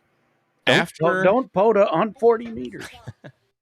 How am I gonna get on 7200 then? Don? After I helped popularize the end-fed half-wave antenna, I cannot use other antennas And like Mike, the Wolf River coils. And why do you love the end-fed half-wave? Perhaps your noise gate is crushing your ability to speak very low, but I got what you said there, Josh. Why do I love the end-fed half-wave? because it's multi-band, it's resonant. You don't need to stop what you're doing, unplug your coax, hook your antenna analyzer to it, retune it, then unplug the coax from your antenna analyzer, plug it back into your radio, key up, realize it's still not resonant, unplug the coax from your radio, plug it back into your antenna analyzer, reanalyze your antenna. Mm-hmm. An end-fed half-wave just works. Yes. I think I'm gonna That's go buy why. Yeah. I will give you my biggest tip for the Buddy Stick Pro. On the counterpoise, put a big U into it. Make it droop as much as you can, and it's easier to tune. I think I'm gonna go make myself end-fed half-wave antenna. That's what I'm gonna go do. They just work. Mike's right. They just freaking work. Well, when you make an end-fed half-wave, and guys, I can't stress this enough, make sure you add a 17-meter link. Oh, yeah, yeah. So if you're winding a toroid or whatever the hell you're doing, cut the wire off, make it resonant on 17 meters first. Then make a link. It'll probably be about 8 or 10 feet of wire that you can connect to that 17-meter wire. Now you're resonant on 20. Yep. Then make a 10-meter length of wire, connect it to that 17 and 20-meter length of wire that you just made, and now you're resonant on 40. So by doing that, you're resonant on 40, 20, 17, 15, and 10. Damn it, 12 meters. One antenna. 12. You can make a link for 12. Yeah, you can, but absolutely. If 12 is your game, make a link for 12 before you make a link for 17. Well, I just hate that we have that band and nobody seems to want to use it. It's a great band. It's working now, that's for sure. It doesn't work all the time, though. It works. It works every time that 10 has been on, 12 has been on. And 12 will come up. 12 actually, as the solar cycle's coming up, 12 will become active before 10 does. It just, to me, it harkens back to the old discussion of the with Mike and I on the 9-to-1 versus the 49-to-1. That was the first time we ever met. It was. And we were at George's table too. Who's great. He's the best ham. I love George. I love everything they do. I love it. He's like, here, let me give you an antenna. You're like, no. I just said no. Like, I'm good. Thank you. It's not you, George. It's me. It's not you. It's me, George. I don't like 9-to-1. I don't like them. 9-to-1. This is the way. No, seriously. That was 2019. And we were chilling at Hamvention. I was hanging out with Mike, literally the first time we met. And George was like, here you go. Here's some antennas. Make a video, blah, blah, blah. And I'm like, George, I appreciate it, but no thank you. Yeah, he's like, I'm not a 9-to-1 guy. No, 49-to-1. Because he You wasn't. said you're not a 49-to-1 guy? No. I said that. Yeah, I said I'm not a 9-to-1 guy. And he said, I don't have the 49-to-1s. And I was like, okay, well, sorry. Yeah. No offense to you. I'm not. I'll I can't do it. wait. I'll wait. I did. I waited was years before I got one. I was amazed that he even knew, because I had like 2,000 or 3,000 subscribers back then. Yeah. I was amazed. He's like, "You're Mike," and I was like, "Huh?" I was like, "You know who I am?" And you can definitely make them work. I'm not disputing that. Again, like all antennas, you can make it work. It's just like if you ask me, like, how much is my time worth? Like, I want to be on the air quickly, or I've got enough time that I'm gonna be on the air that I'll put up a really good antenna, like a DX Well, hang or on. whatever. That brings up a good question, though.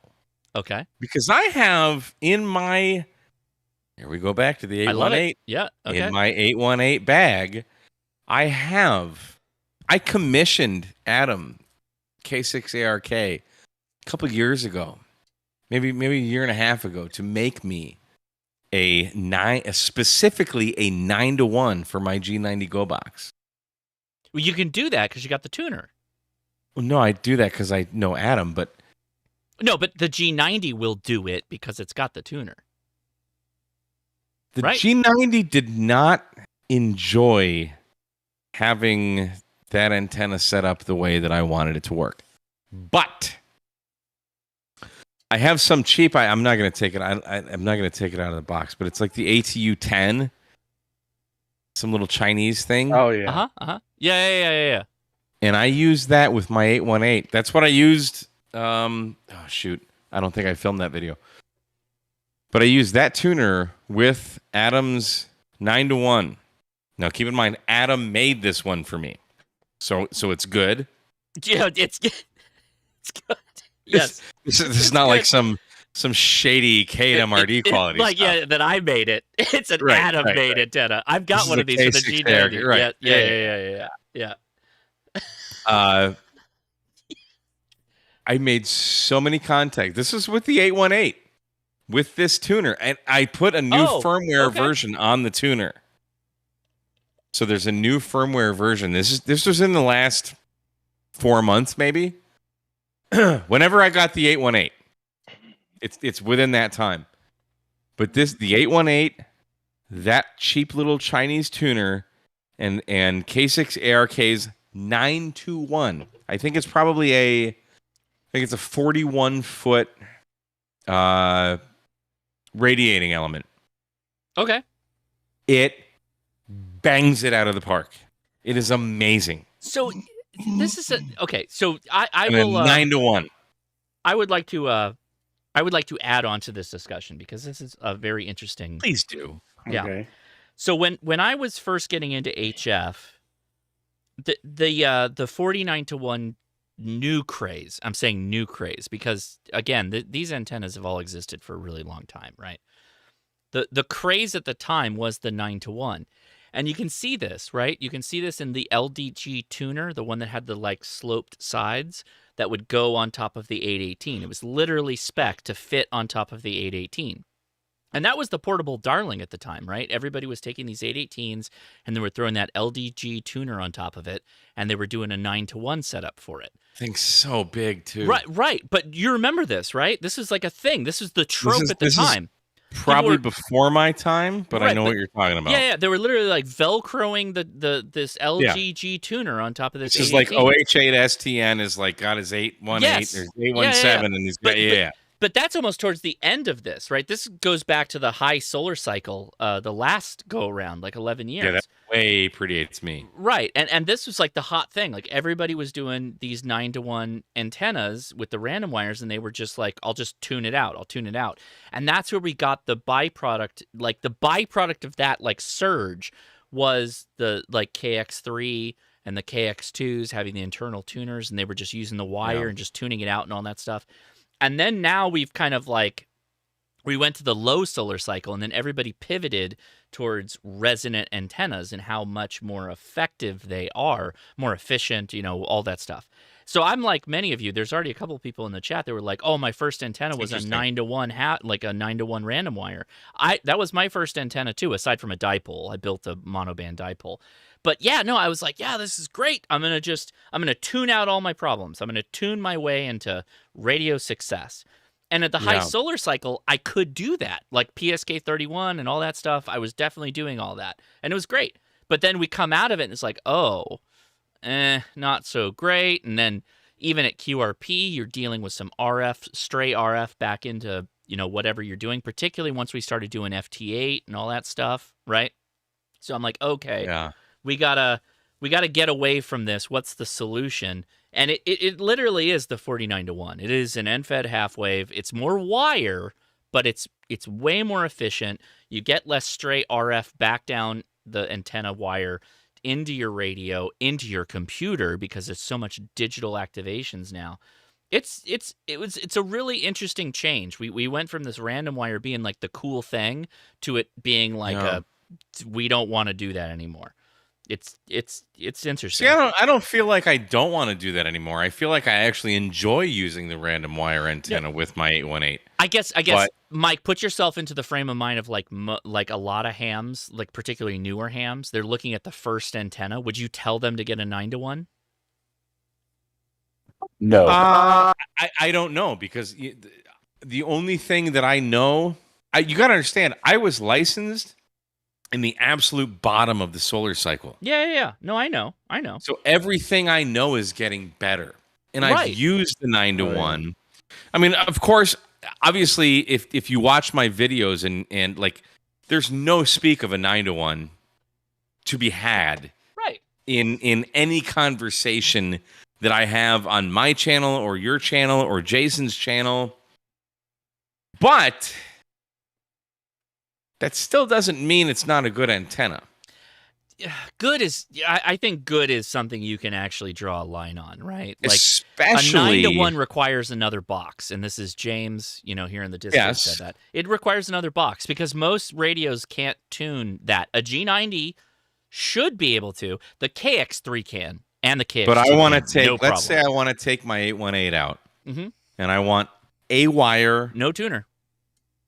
No, I got this tuner. It weighs nothing. That's the thing. You got a That's thing. the thing. Yeah. Doesn't matter. Another box. Doesn't another matter. Box. Doesn't matter. Doesn't matter. Well, then I'll bring because my T1. with it. Hang on, because with a 40 meter end fed half wave, all I get is 40, 20, 15, and 10.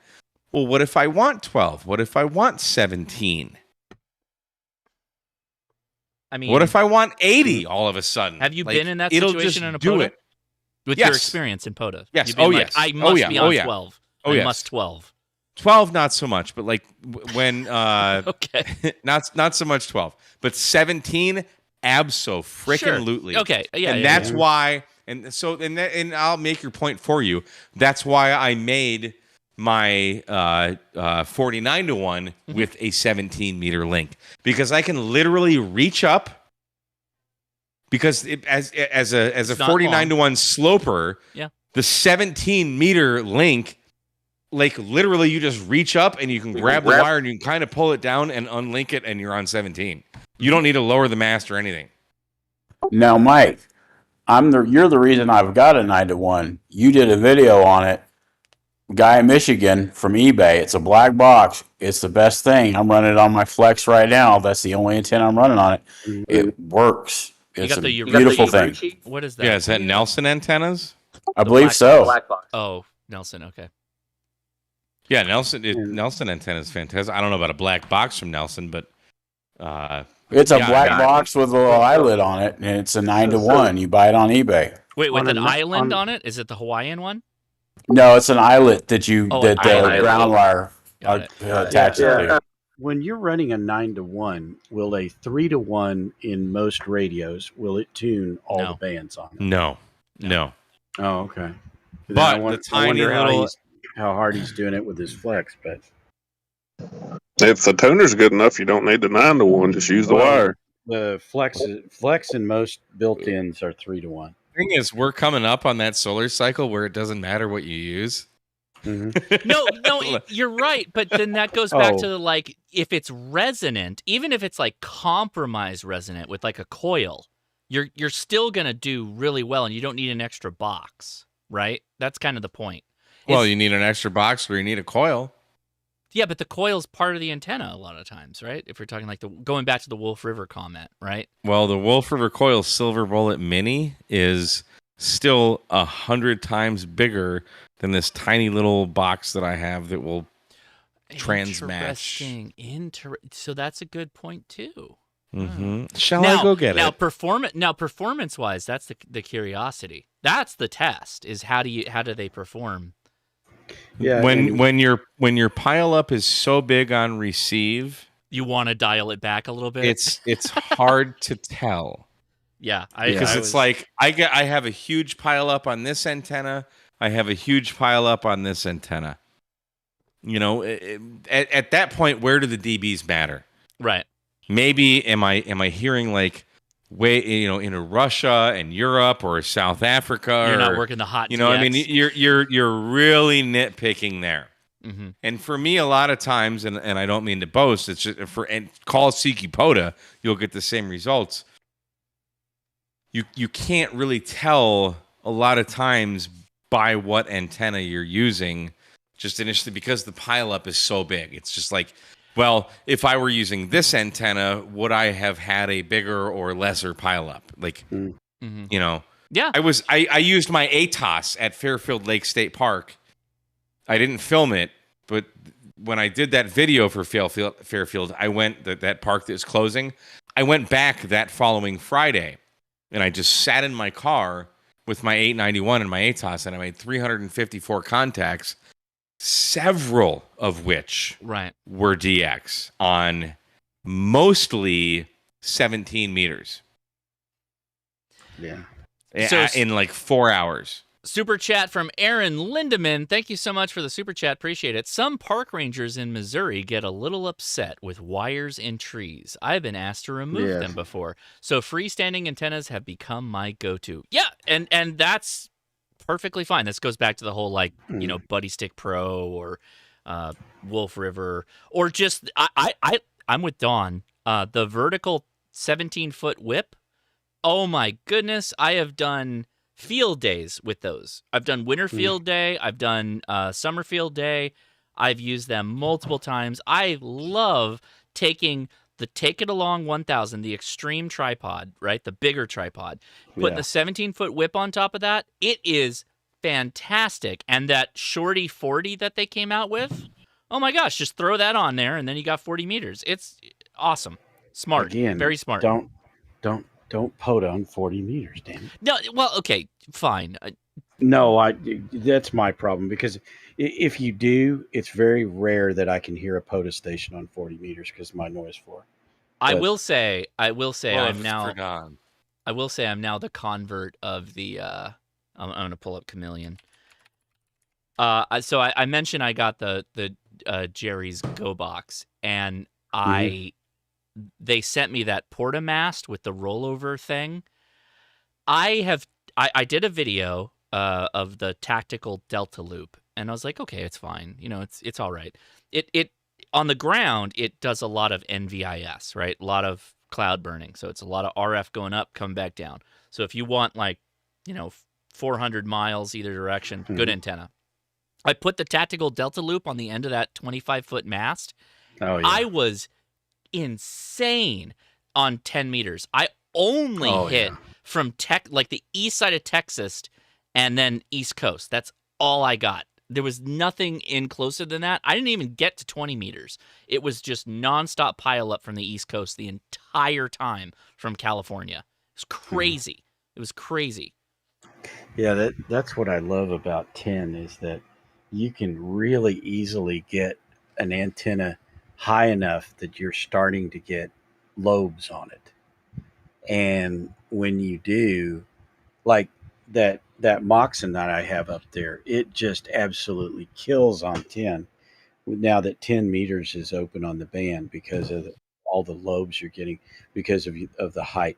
And I imagine your even though your step IR is not high enough for say even 20 or 15, but at 10 you're plenty high enough, if not a little bit too high, and therefore getting lobes that are just going to make the DX it just kills on DX.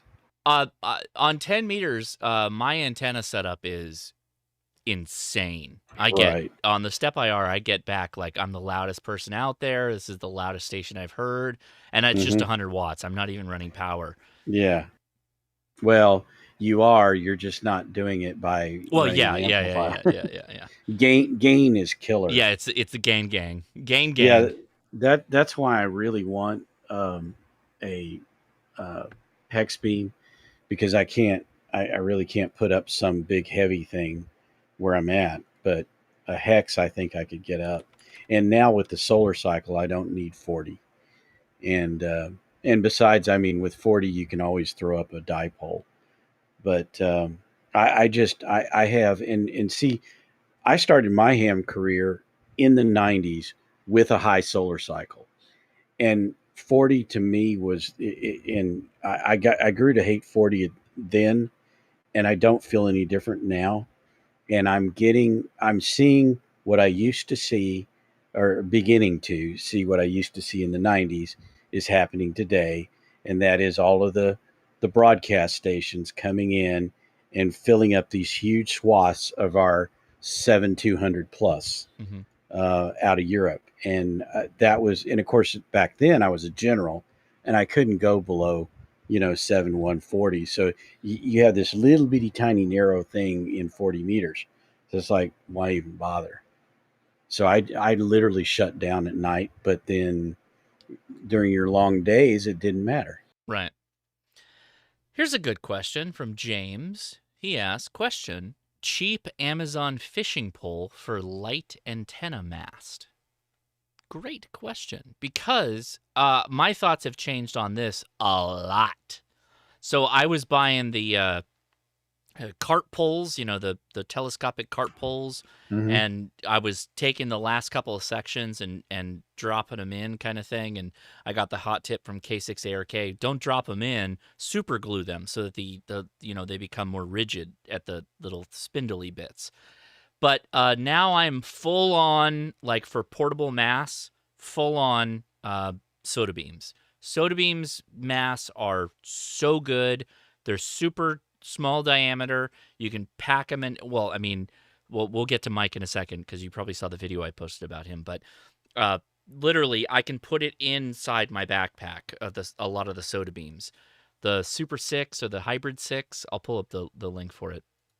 I think that we again, this is one of those things that's changed, right? Like we have a situation where we used to do these like cheap fishing rods, and we would lose like 3 or 4 of the sections at the end by gluing them together or whatever.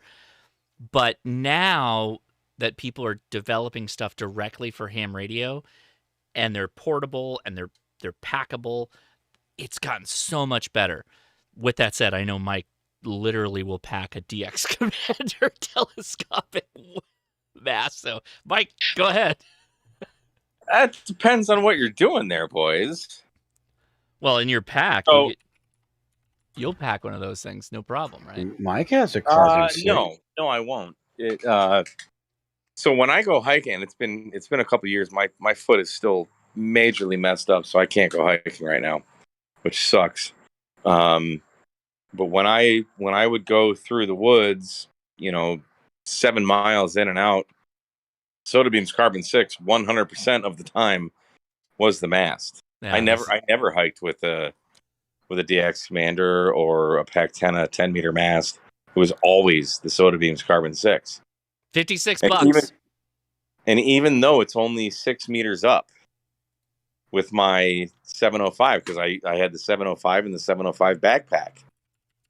Dude, this is like, I don't know, Don, when did you buy me that backpack? That was probably a year and a half ago. Yeah, I think something like that. Like, the bands were not, this was like, it was a treat when like 15 or 17 would kind of open up for like an hour or two during the day. 10 meters was not happening then. It was like 15 and 17. So I would get on 17 or 15, maybe 20. 40, I'm not so much. 40's kind of a few years ago when I still lived in Michigan, like 40 was a good band to be on because 20 just didn't seem to do it. But I haven't been on 40 in I don't know how long. But it's that Soda Beam's Carbon 6. It does. You don't need to get your antenna that up. You don't need to get your antenna that high up in the air. Just get out there, get on the air. That's the moral of the story. Yeah. In fact, twice. No, I can't say twice, but I will say twice. Twice okay. I have worked. I was at. I can't remember the name of the park. It's a bit north of me. Fort Grubbs, maybe? No, what the hell is it? It doesn't matter. I was using the 705 and the KM4 ACK antenna. And I did have the DX Commander mast because I was just going from my car to the bench, And I got England. England for me is very, very rare. It's just I'm not in the skip zone. Yeah, me too. And then I was using Fort Boggy. That's the name of the park, Fort Boggy, about an hour north of me. Then at Huntsville State Park, I was using the 705 again and the KM4 ACK antenna. I feel it was the DX Commander mast. Got England again. So I'm totally ruining this, but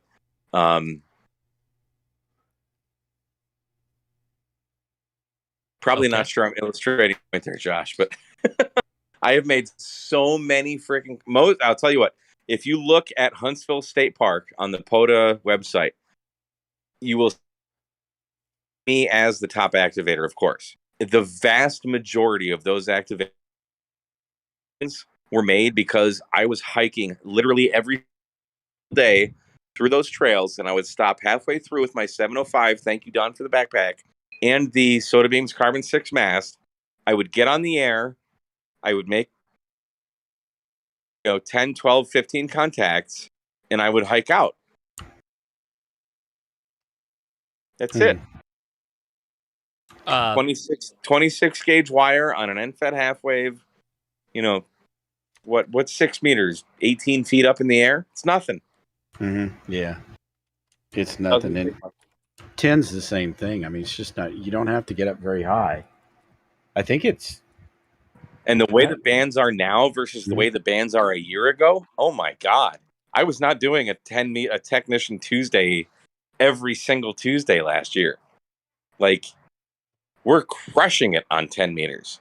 Oh, yeah. 10 meters is crazy. Crazy. If you got a semi-decent antenna. Every band. No, Dude, but. I just worked Rolly. I just worked Rolly yesterday, sitting on my porch. I saw him spotted on the POTA spot on 10 meters CW.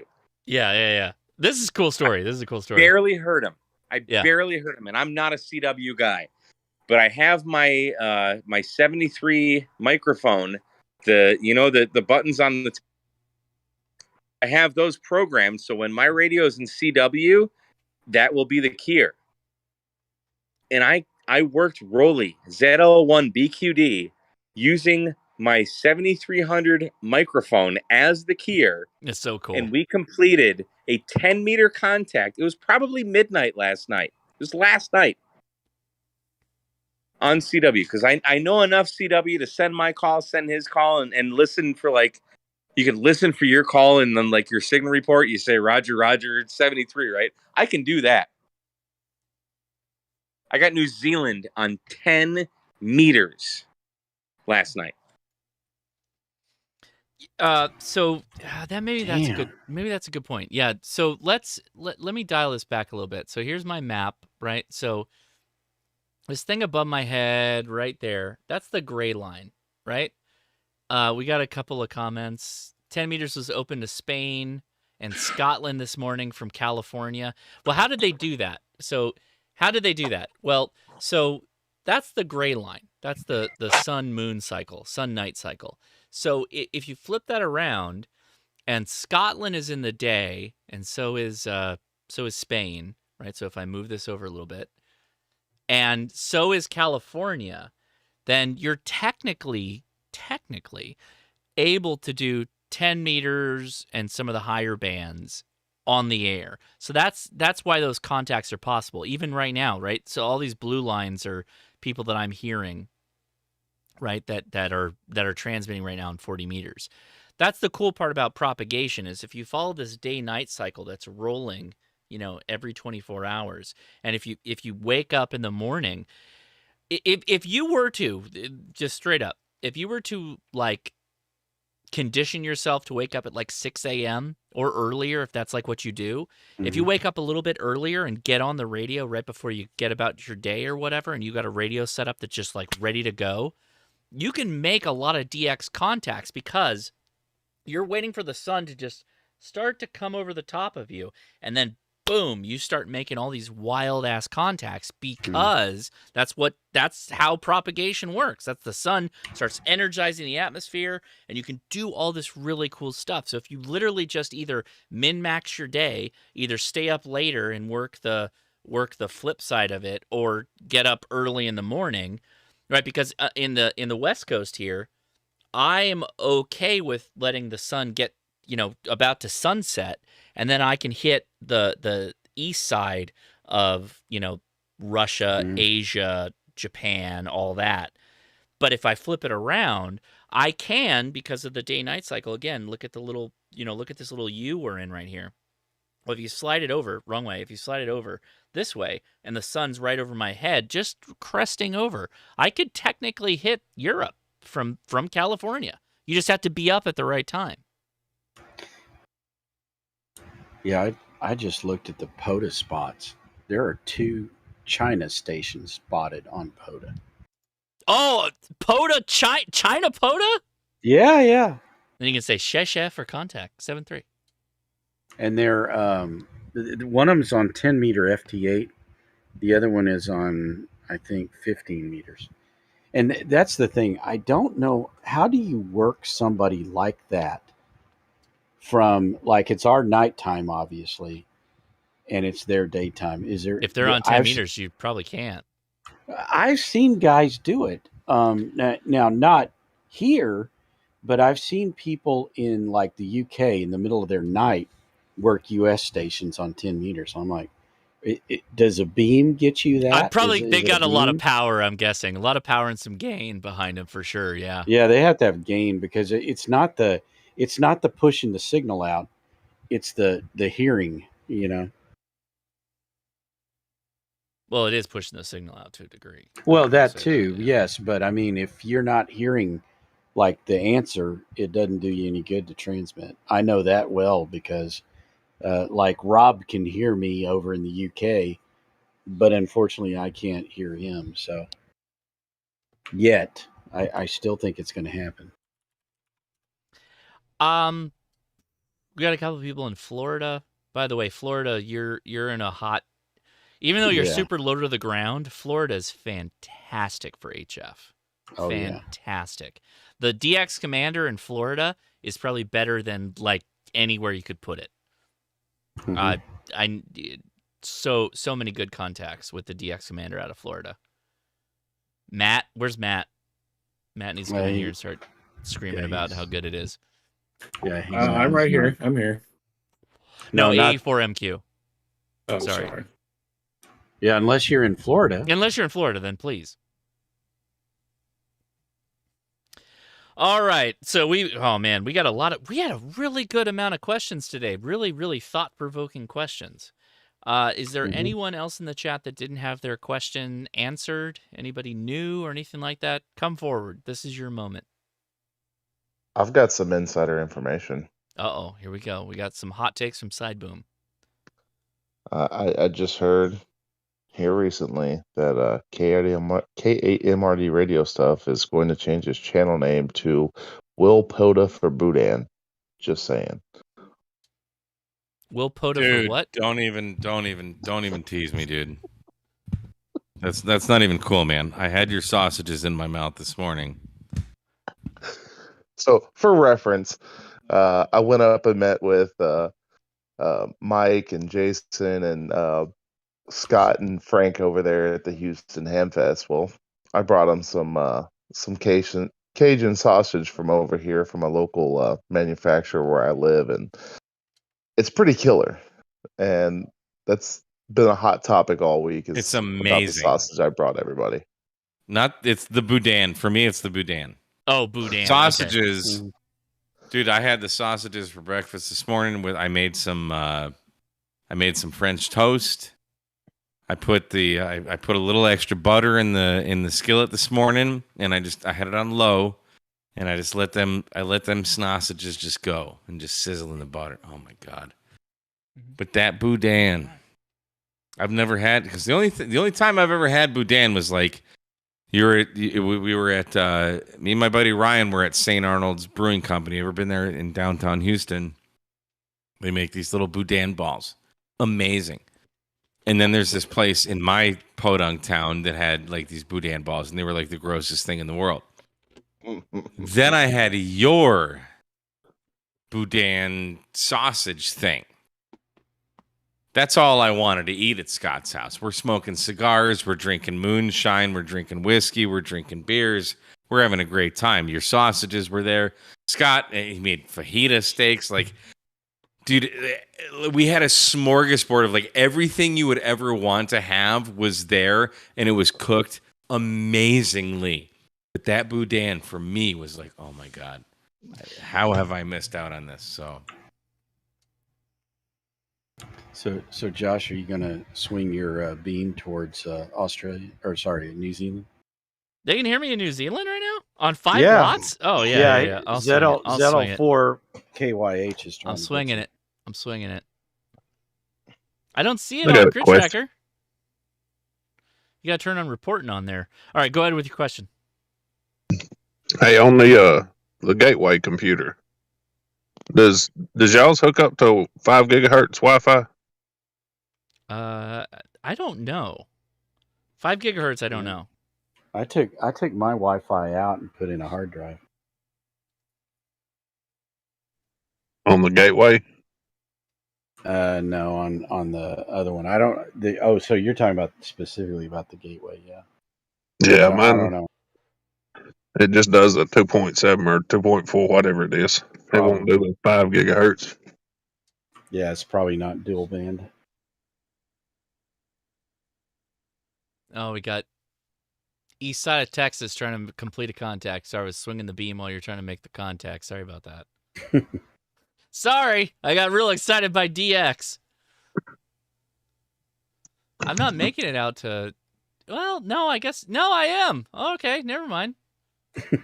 Just didn't have the beam pointed down there. Yeah, I just didn't. Yeah, okay.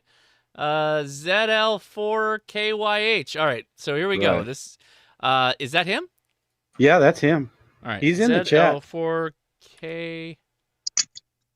All right, let's get it in there. I'm gonna call you directly, KYH. Oh, you're on 40? Yeah. Ooh. Wow. You don't want to see what my. I got. All right, I'm calling you directly, man. Here we go. I'm a plus 20 noise No, floor. stop. I'm talking to ZL now. All right, hold on. Hang on.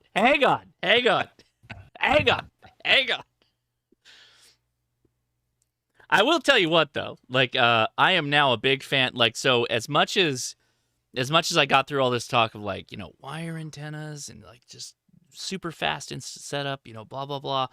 The fact that I could, like, take a big piece of metal and just roll a 7,000-pound truck over it and then put that mast up. Oh, my God. That was fantastic. That Delta loop, I'm telling you what, that's pretty nice. What mast did you have that was also Chameleon. That was the Chameleon mast. You got a truck now. You can make you a hitch that holds your pole. Yeah, but then you can't use the tailgate. I'm going to use I put the radio on the tailgate. Yeah, just make it longer. There is one that extends out long enough you can open. Yeah, but then it's tailgate. It's all in the way. Like, just do the rollover mast. Yeah, I get it too, because that's easy. Well, I mean, it's, but you don't even have to move the truck. Chunk of metal or a little square chunk of metal. All right, ZL4, where are we at? Can you hear me still? I'm literally pointed at you. Well, wait, what am I talking about? It's a dipole at this point. I didn't have to rotate the beam. Yeah, that's true. Well, unless it's a rotatable dipole. I mean, it is, but we're pointed at the same. It's the same split if you think about the way I had it. Oh, well, I didn't know.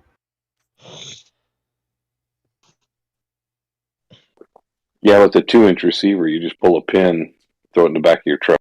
No, I can't hear you, man. Yeah, he says he can still hear you. I can't hear you. I'm gonna roll the antenna back around just so it's back. Well, this away. What time is it in New Zealand anyway? Well, keep trying.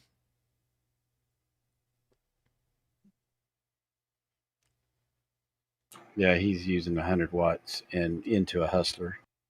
Oh, okay, I gotta let me take this guy. Oh, this guy's gone. Oh, okay, that's fine. We'll stop there. Oh, so 6:30. All right. So go ahead. I will say on a more serious note, from your video on the F-150 power solution, and I do have had a video planned on doing a power installation in a vehicle, which I'm doing it in my Suburban, but you can take the bits and pieces and retrofit it to your use case. all the parts that I've been waiting for have finally came in. So hopefully tomorrow I'll go shoot part 1 of doing the install on the Suburban. And For how many running multiple radios. how many alternators are you going to put under the hood? I just need one 160 amp. You know, I do plan on adding when everything's said and done. I do want a 100 amp hour lithium iron phosphate in the back. So What kind of power you think you're gonna get out of that? as far as amperage or Like output power? oh, you know, at least a bushel. Okay. So, No, so I will have. I'm putting the IC7000 in the truck. I'm on the fence on what 2-meter rig to run. The IC7000. Yeah, baby. Your radio's twin. Well, no, but I mean, IC7000 has 2 meters. Yeah, but I can't listen to HF and 2 meters at the same time. Yeah, I know. That's it's kind of the same thing with like the 7100. I'd love to have one of those, but it's still limited. It's either you're running HF or you're running 2 meters or 70 sims. Yeah, So that's usually all. I can't listen to more than one thing at one time anyway, so I'm never well, worried I mean, about that. if I'm chatting on HF and someone comes over the local repeater, I can just turn one radio down, turn the other one up, switch mics real quick, and talk locally, and then go back to playing on HF. That's what I do. So, I've got a hole saw coming. I'm gonna drill through the roof of this truck, and I guess give a brief how that works for those who are in question. I don't expect people to drill into brand new rigs, but I've paid $1,600 for this truck, so a hole's not gonna make or break me. there you go. And that's pretty much what I've got on the pipeline. I know the mobile installations come up very frequent, so I'm gonna use my knowledge from the CB world and what I've gained in the ham world and put the two together and just put it out there for my 2 cents in the situation. So I'm not gonna pretend like I'm a truck guy. I've driven trucks my entire life, but I've never really like owned a truck. Like this is my first truck. This doesn't make any sense to me. The fold-over screwdriver that's in the bed, like it's a truck. You got to use it. You got to be able to use it as a truck, man. I get that it works. A screwdriver's that's a Scorpion antenna, by the way. Priorities, Josh. Yeah, but I can't. No, I can't do that. I can't. I can't do it. Do that either. No, I can't do that's that. why They make mounts that go inside. So like the holes that are they got like the slide. Yeah. Those are rigid as hell. Breedlove. Yeah. Breedlove makes a ton of. I got a Breedlove mount that I'm going to put the ATOS on. That's the next video that's coming for the Lightning. I can't just completely not have a bed by putting this thing on it. There's no way I can guys do doing that on like the tops of their caravans, and then they run like chicken wire on the whole top of their camper for like the ground plane. Yeah. And then they're like, I want to get on HF, and then they just raise their Tar Heel or whatever screwdriver antenna it is. That's cool. And it's amazing ground plane.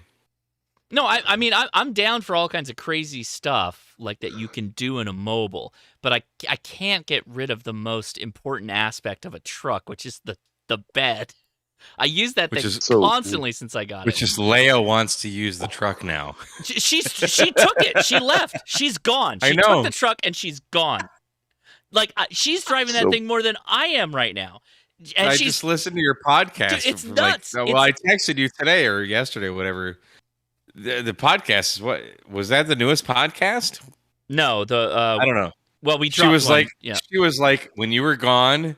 That's all she drove. I drove the truck and she freaking loved it. So. She loves it. She's gone. She took it. She left. The worst thing I ever did was went to freaking Florida because now she just has because it's trucks today are like they are luxury vehicles, like straight up. They are like luxury vehicles. At a certain point, yes, a truck is still a work truck for a lot of people. I get that, but like all the crap that they put in trucks now, like she gets in it and she's like, I'll just plug my laptop in. I got this desk that folds over. She's literally working in the truck, doing whatever she needs to do. She absolutely loves the truck.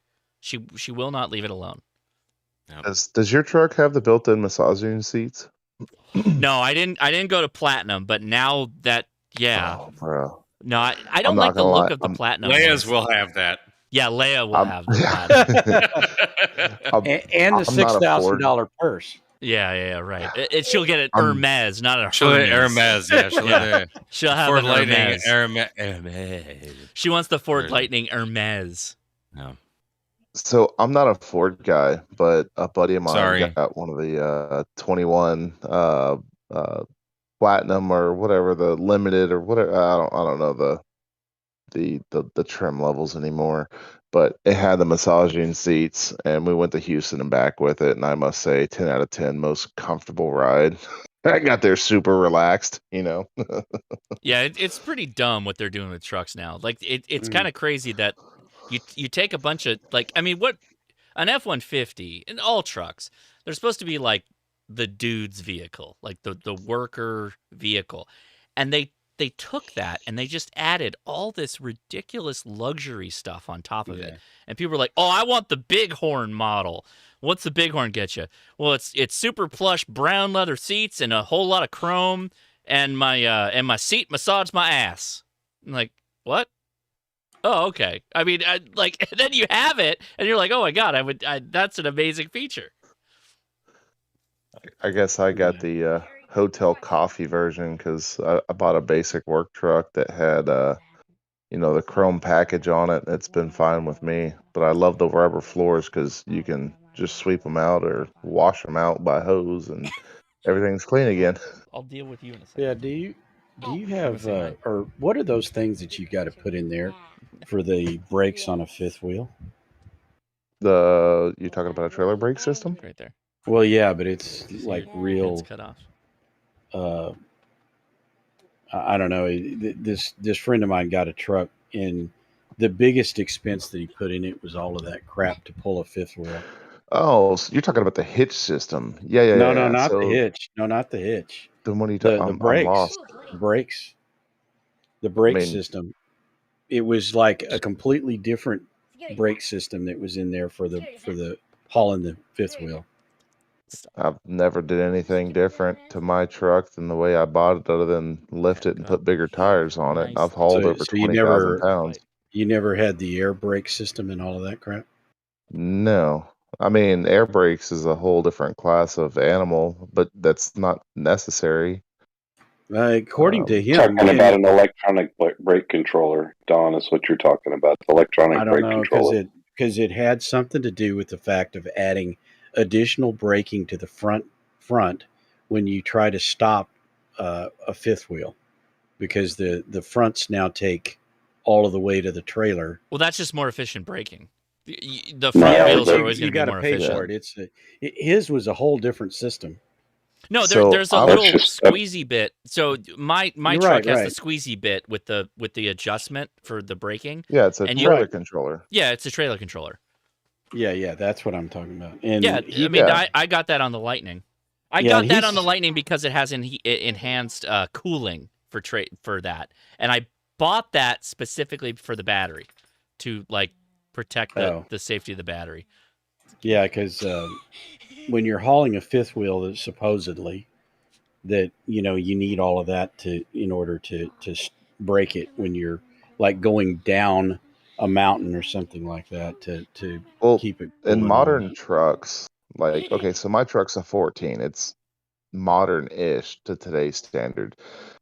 Factory equipment in my truck was since it's a diesel, I got the engine brake. It came with the trailer controller built into the truck, so everything was ready to rock and roll. And I've done nothing other than hook up heavy loads to the back of my truck, which I've hauled stuff that's heavier than a fifth wheel. And yeah, but you've got all this stuff to do it though, because it sounds like.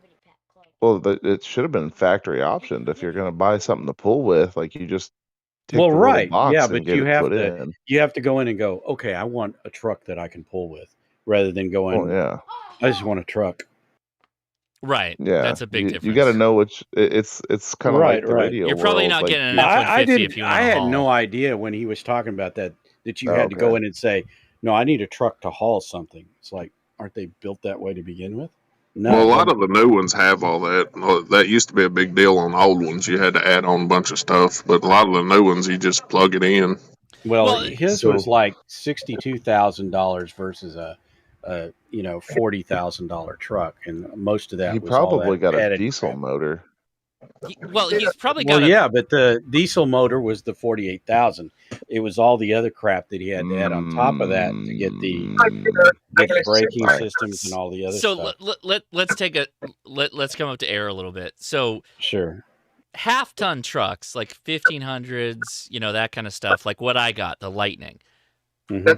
It's not really for hauling heavy stuff, right? It's not really for doing that role. Tank, you gotta mute yourself. Tank, mute yourself. I'm gonna mute you. Okay, I'm gonna mute you. Okay. and It's a muted. hot mic. All right, so you're the trucks, the weight load of hauling is like the big differentiator of trucks, right? You get an F-150, yeah, you can haul a lot of things, but at a certain point the weight gets to a point where it's just not very effective.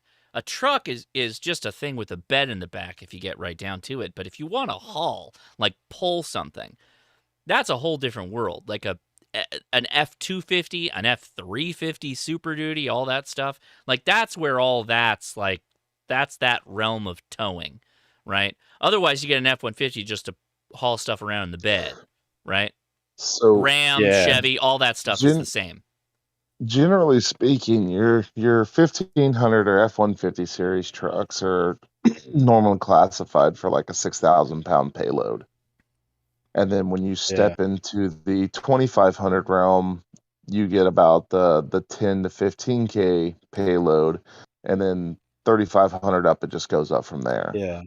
Because But I so was looking at basically RVs and stuff like that, and then you start going, okay, well, they have all these ones that are, basically trailers, right? But, all the way up to a fifth wheel. But then you look at those things, you're going, well, yeah, those don't seem too expensive until you start adding the truck into it.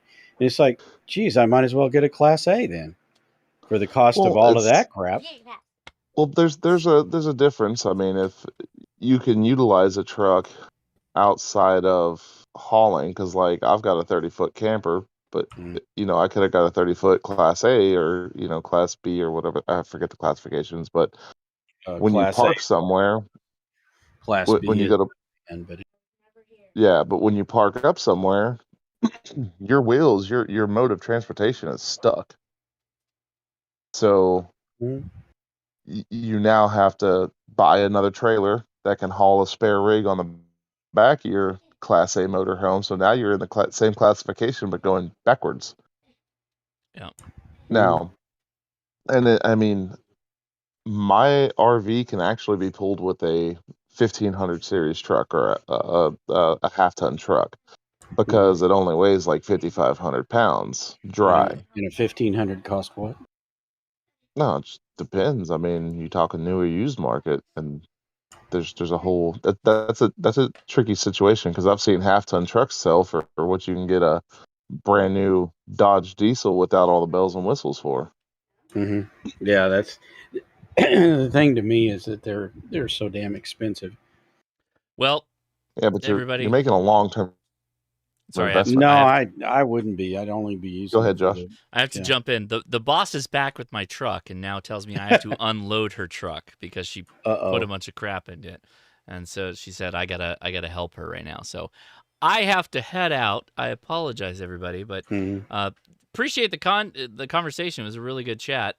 And thanks everybody for being on. But I must leave the Discord and the live stream. So 73, everybody. Have a great weekend. Real quick, please go ahead. Josh.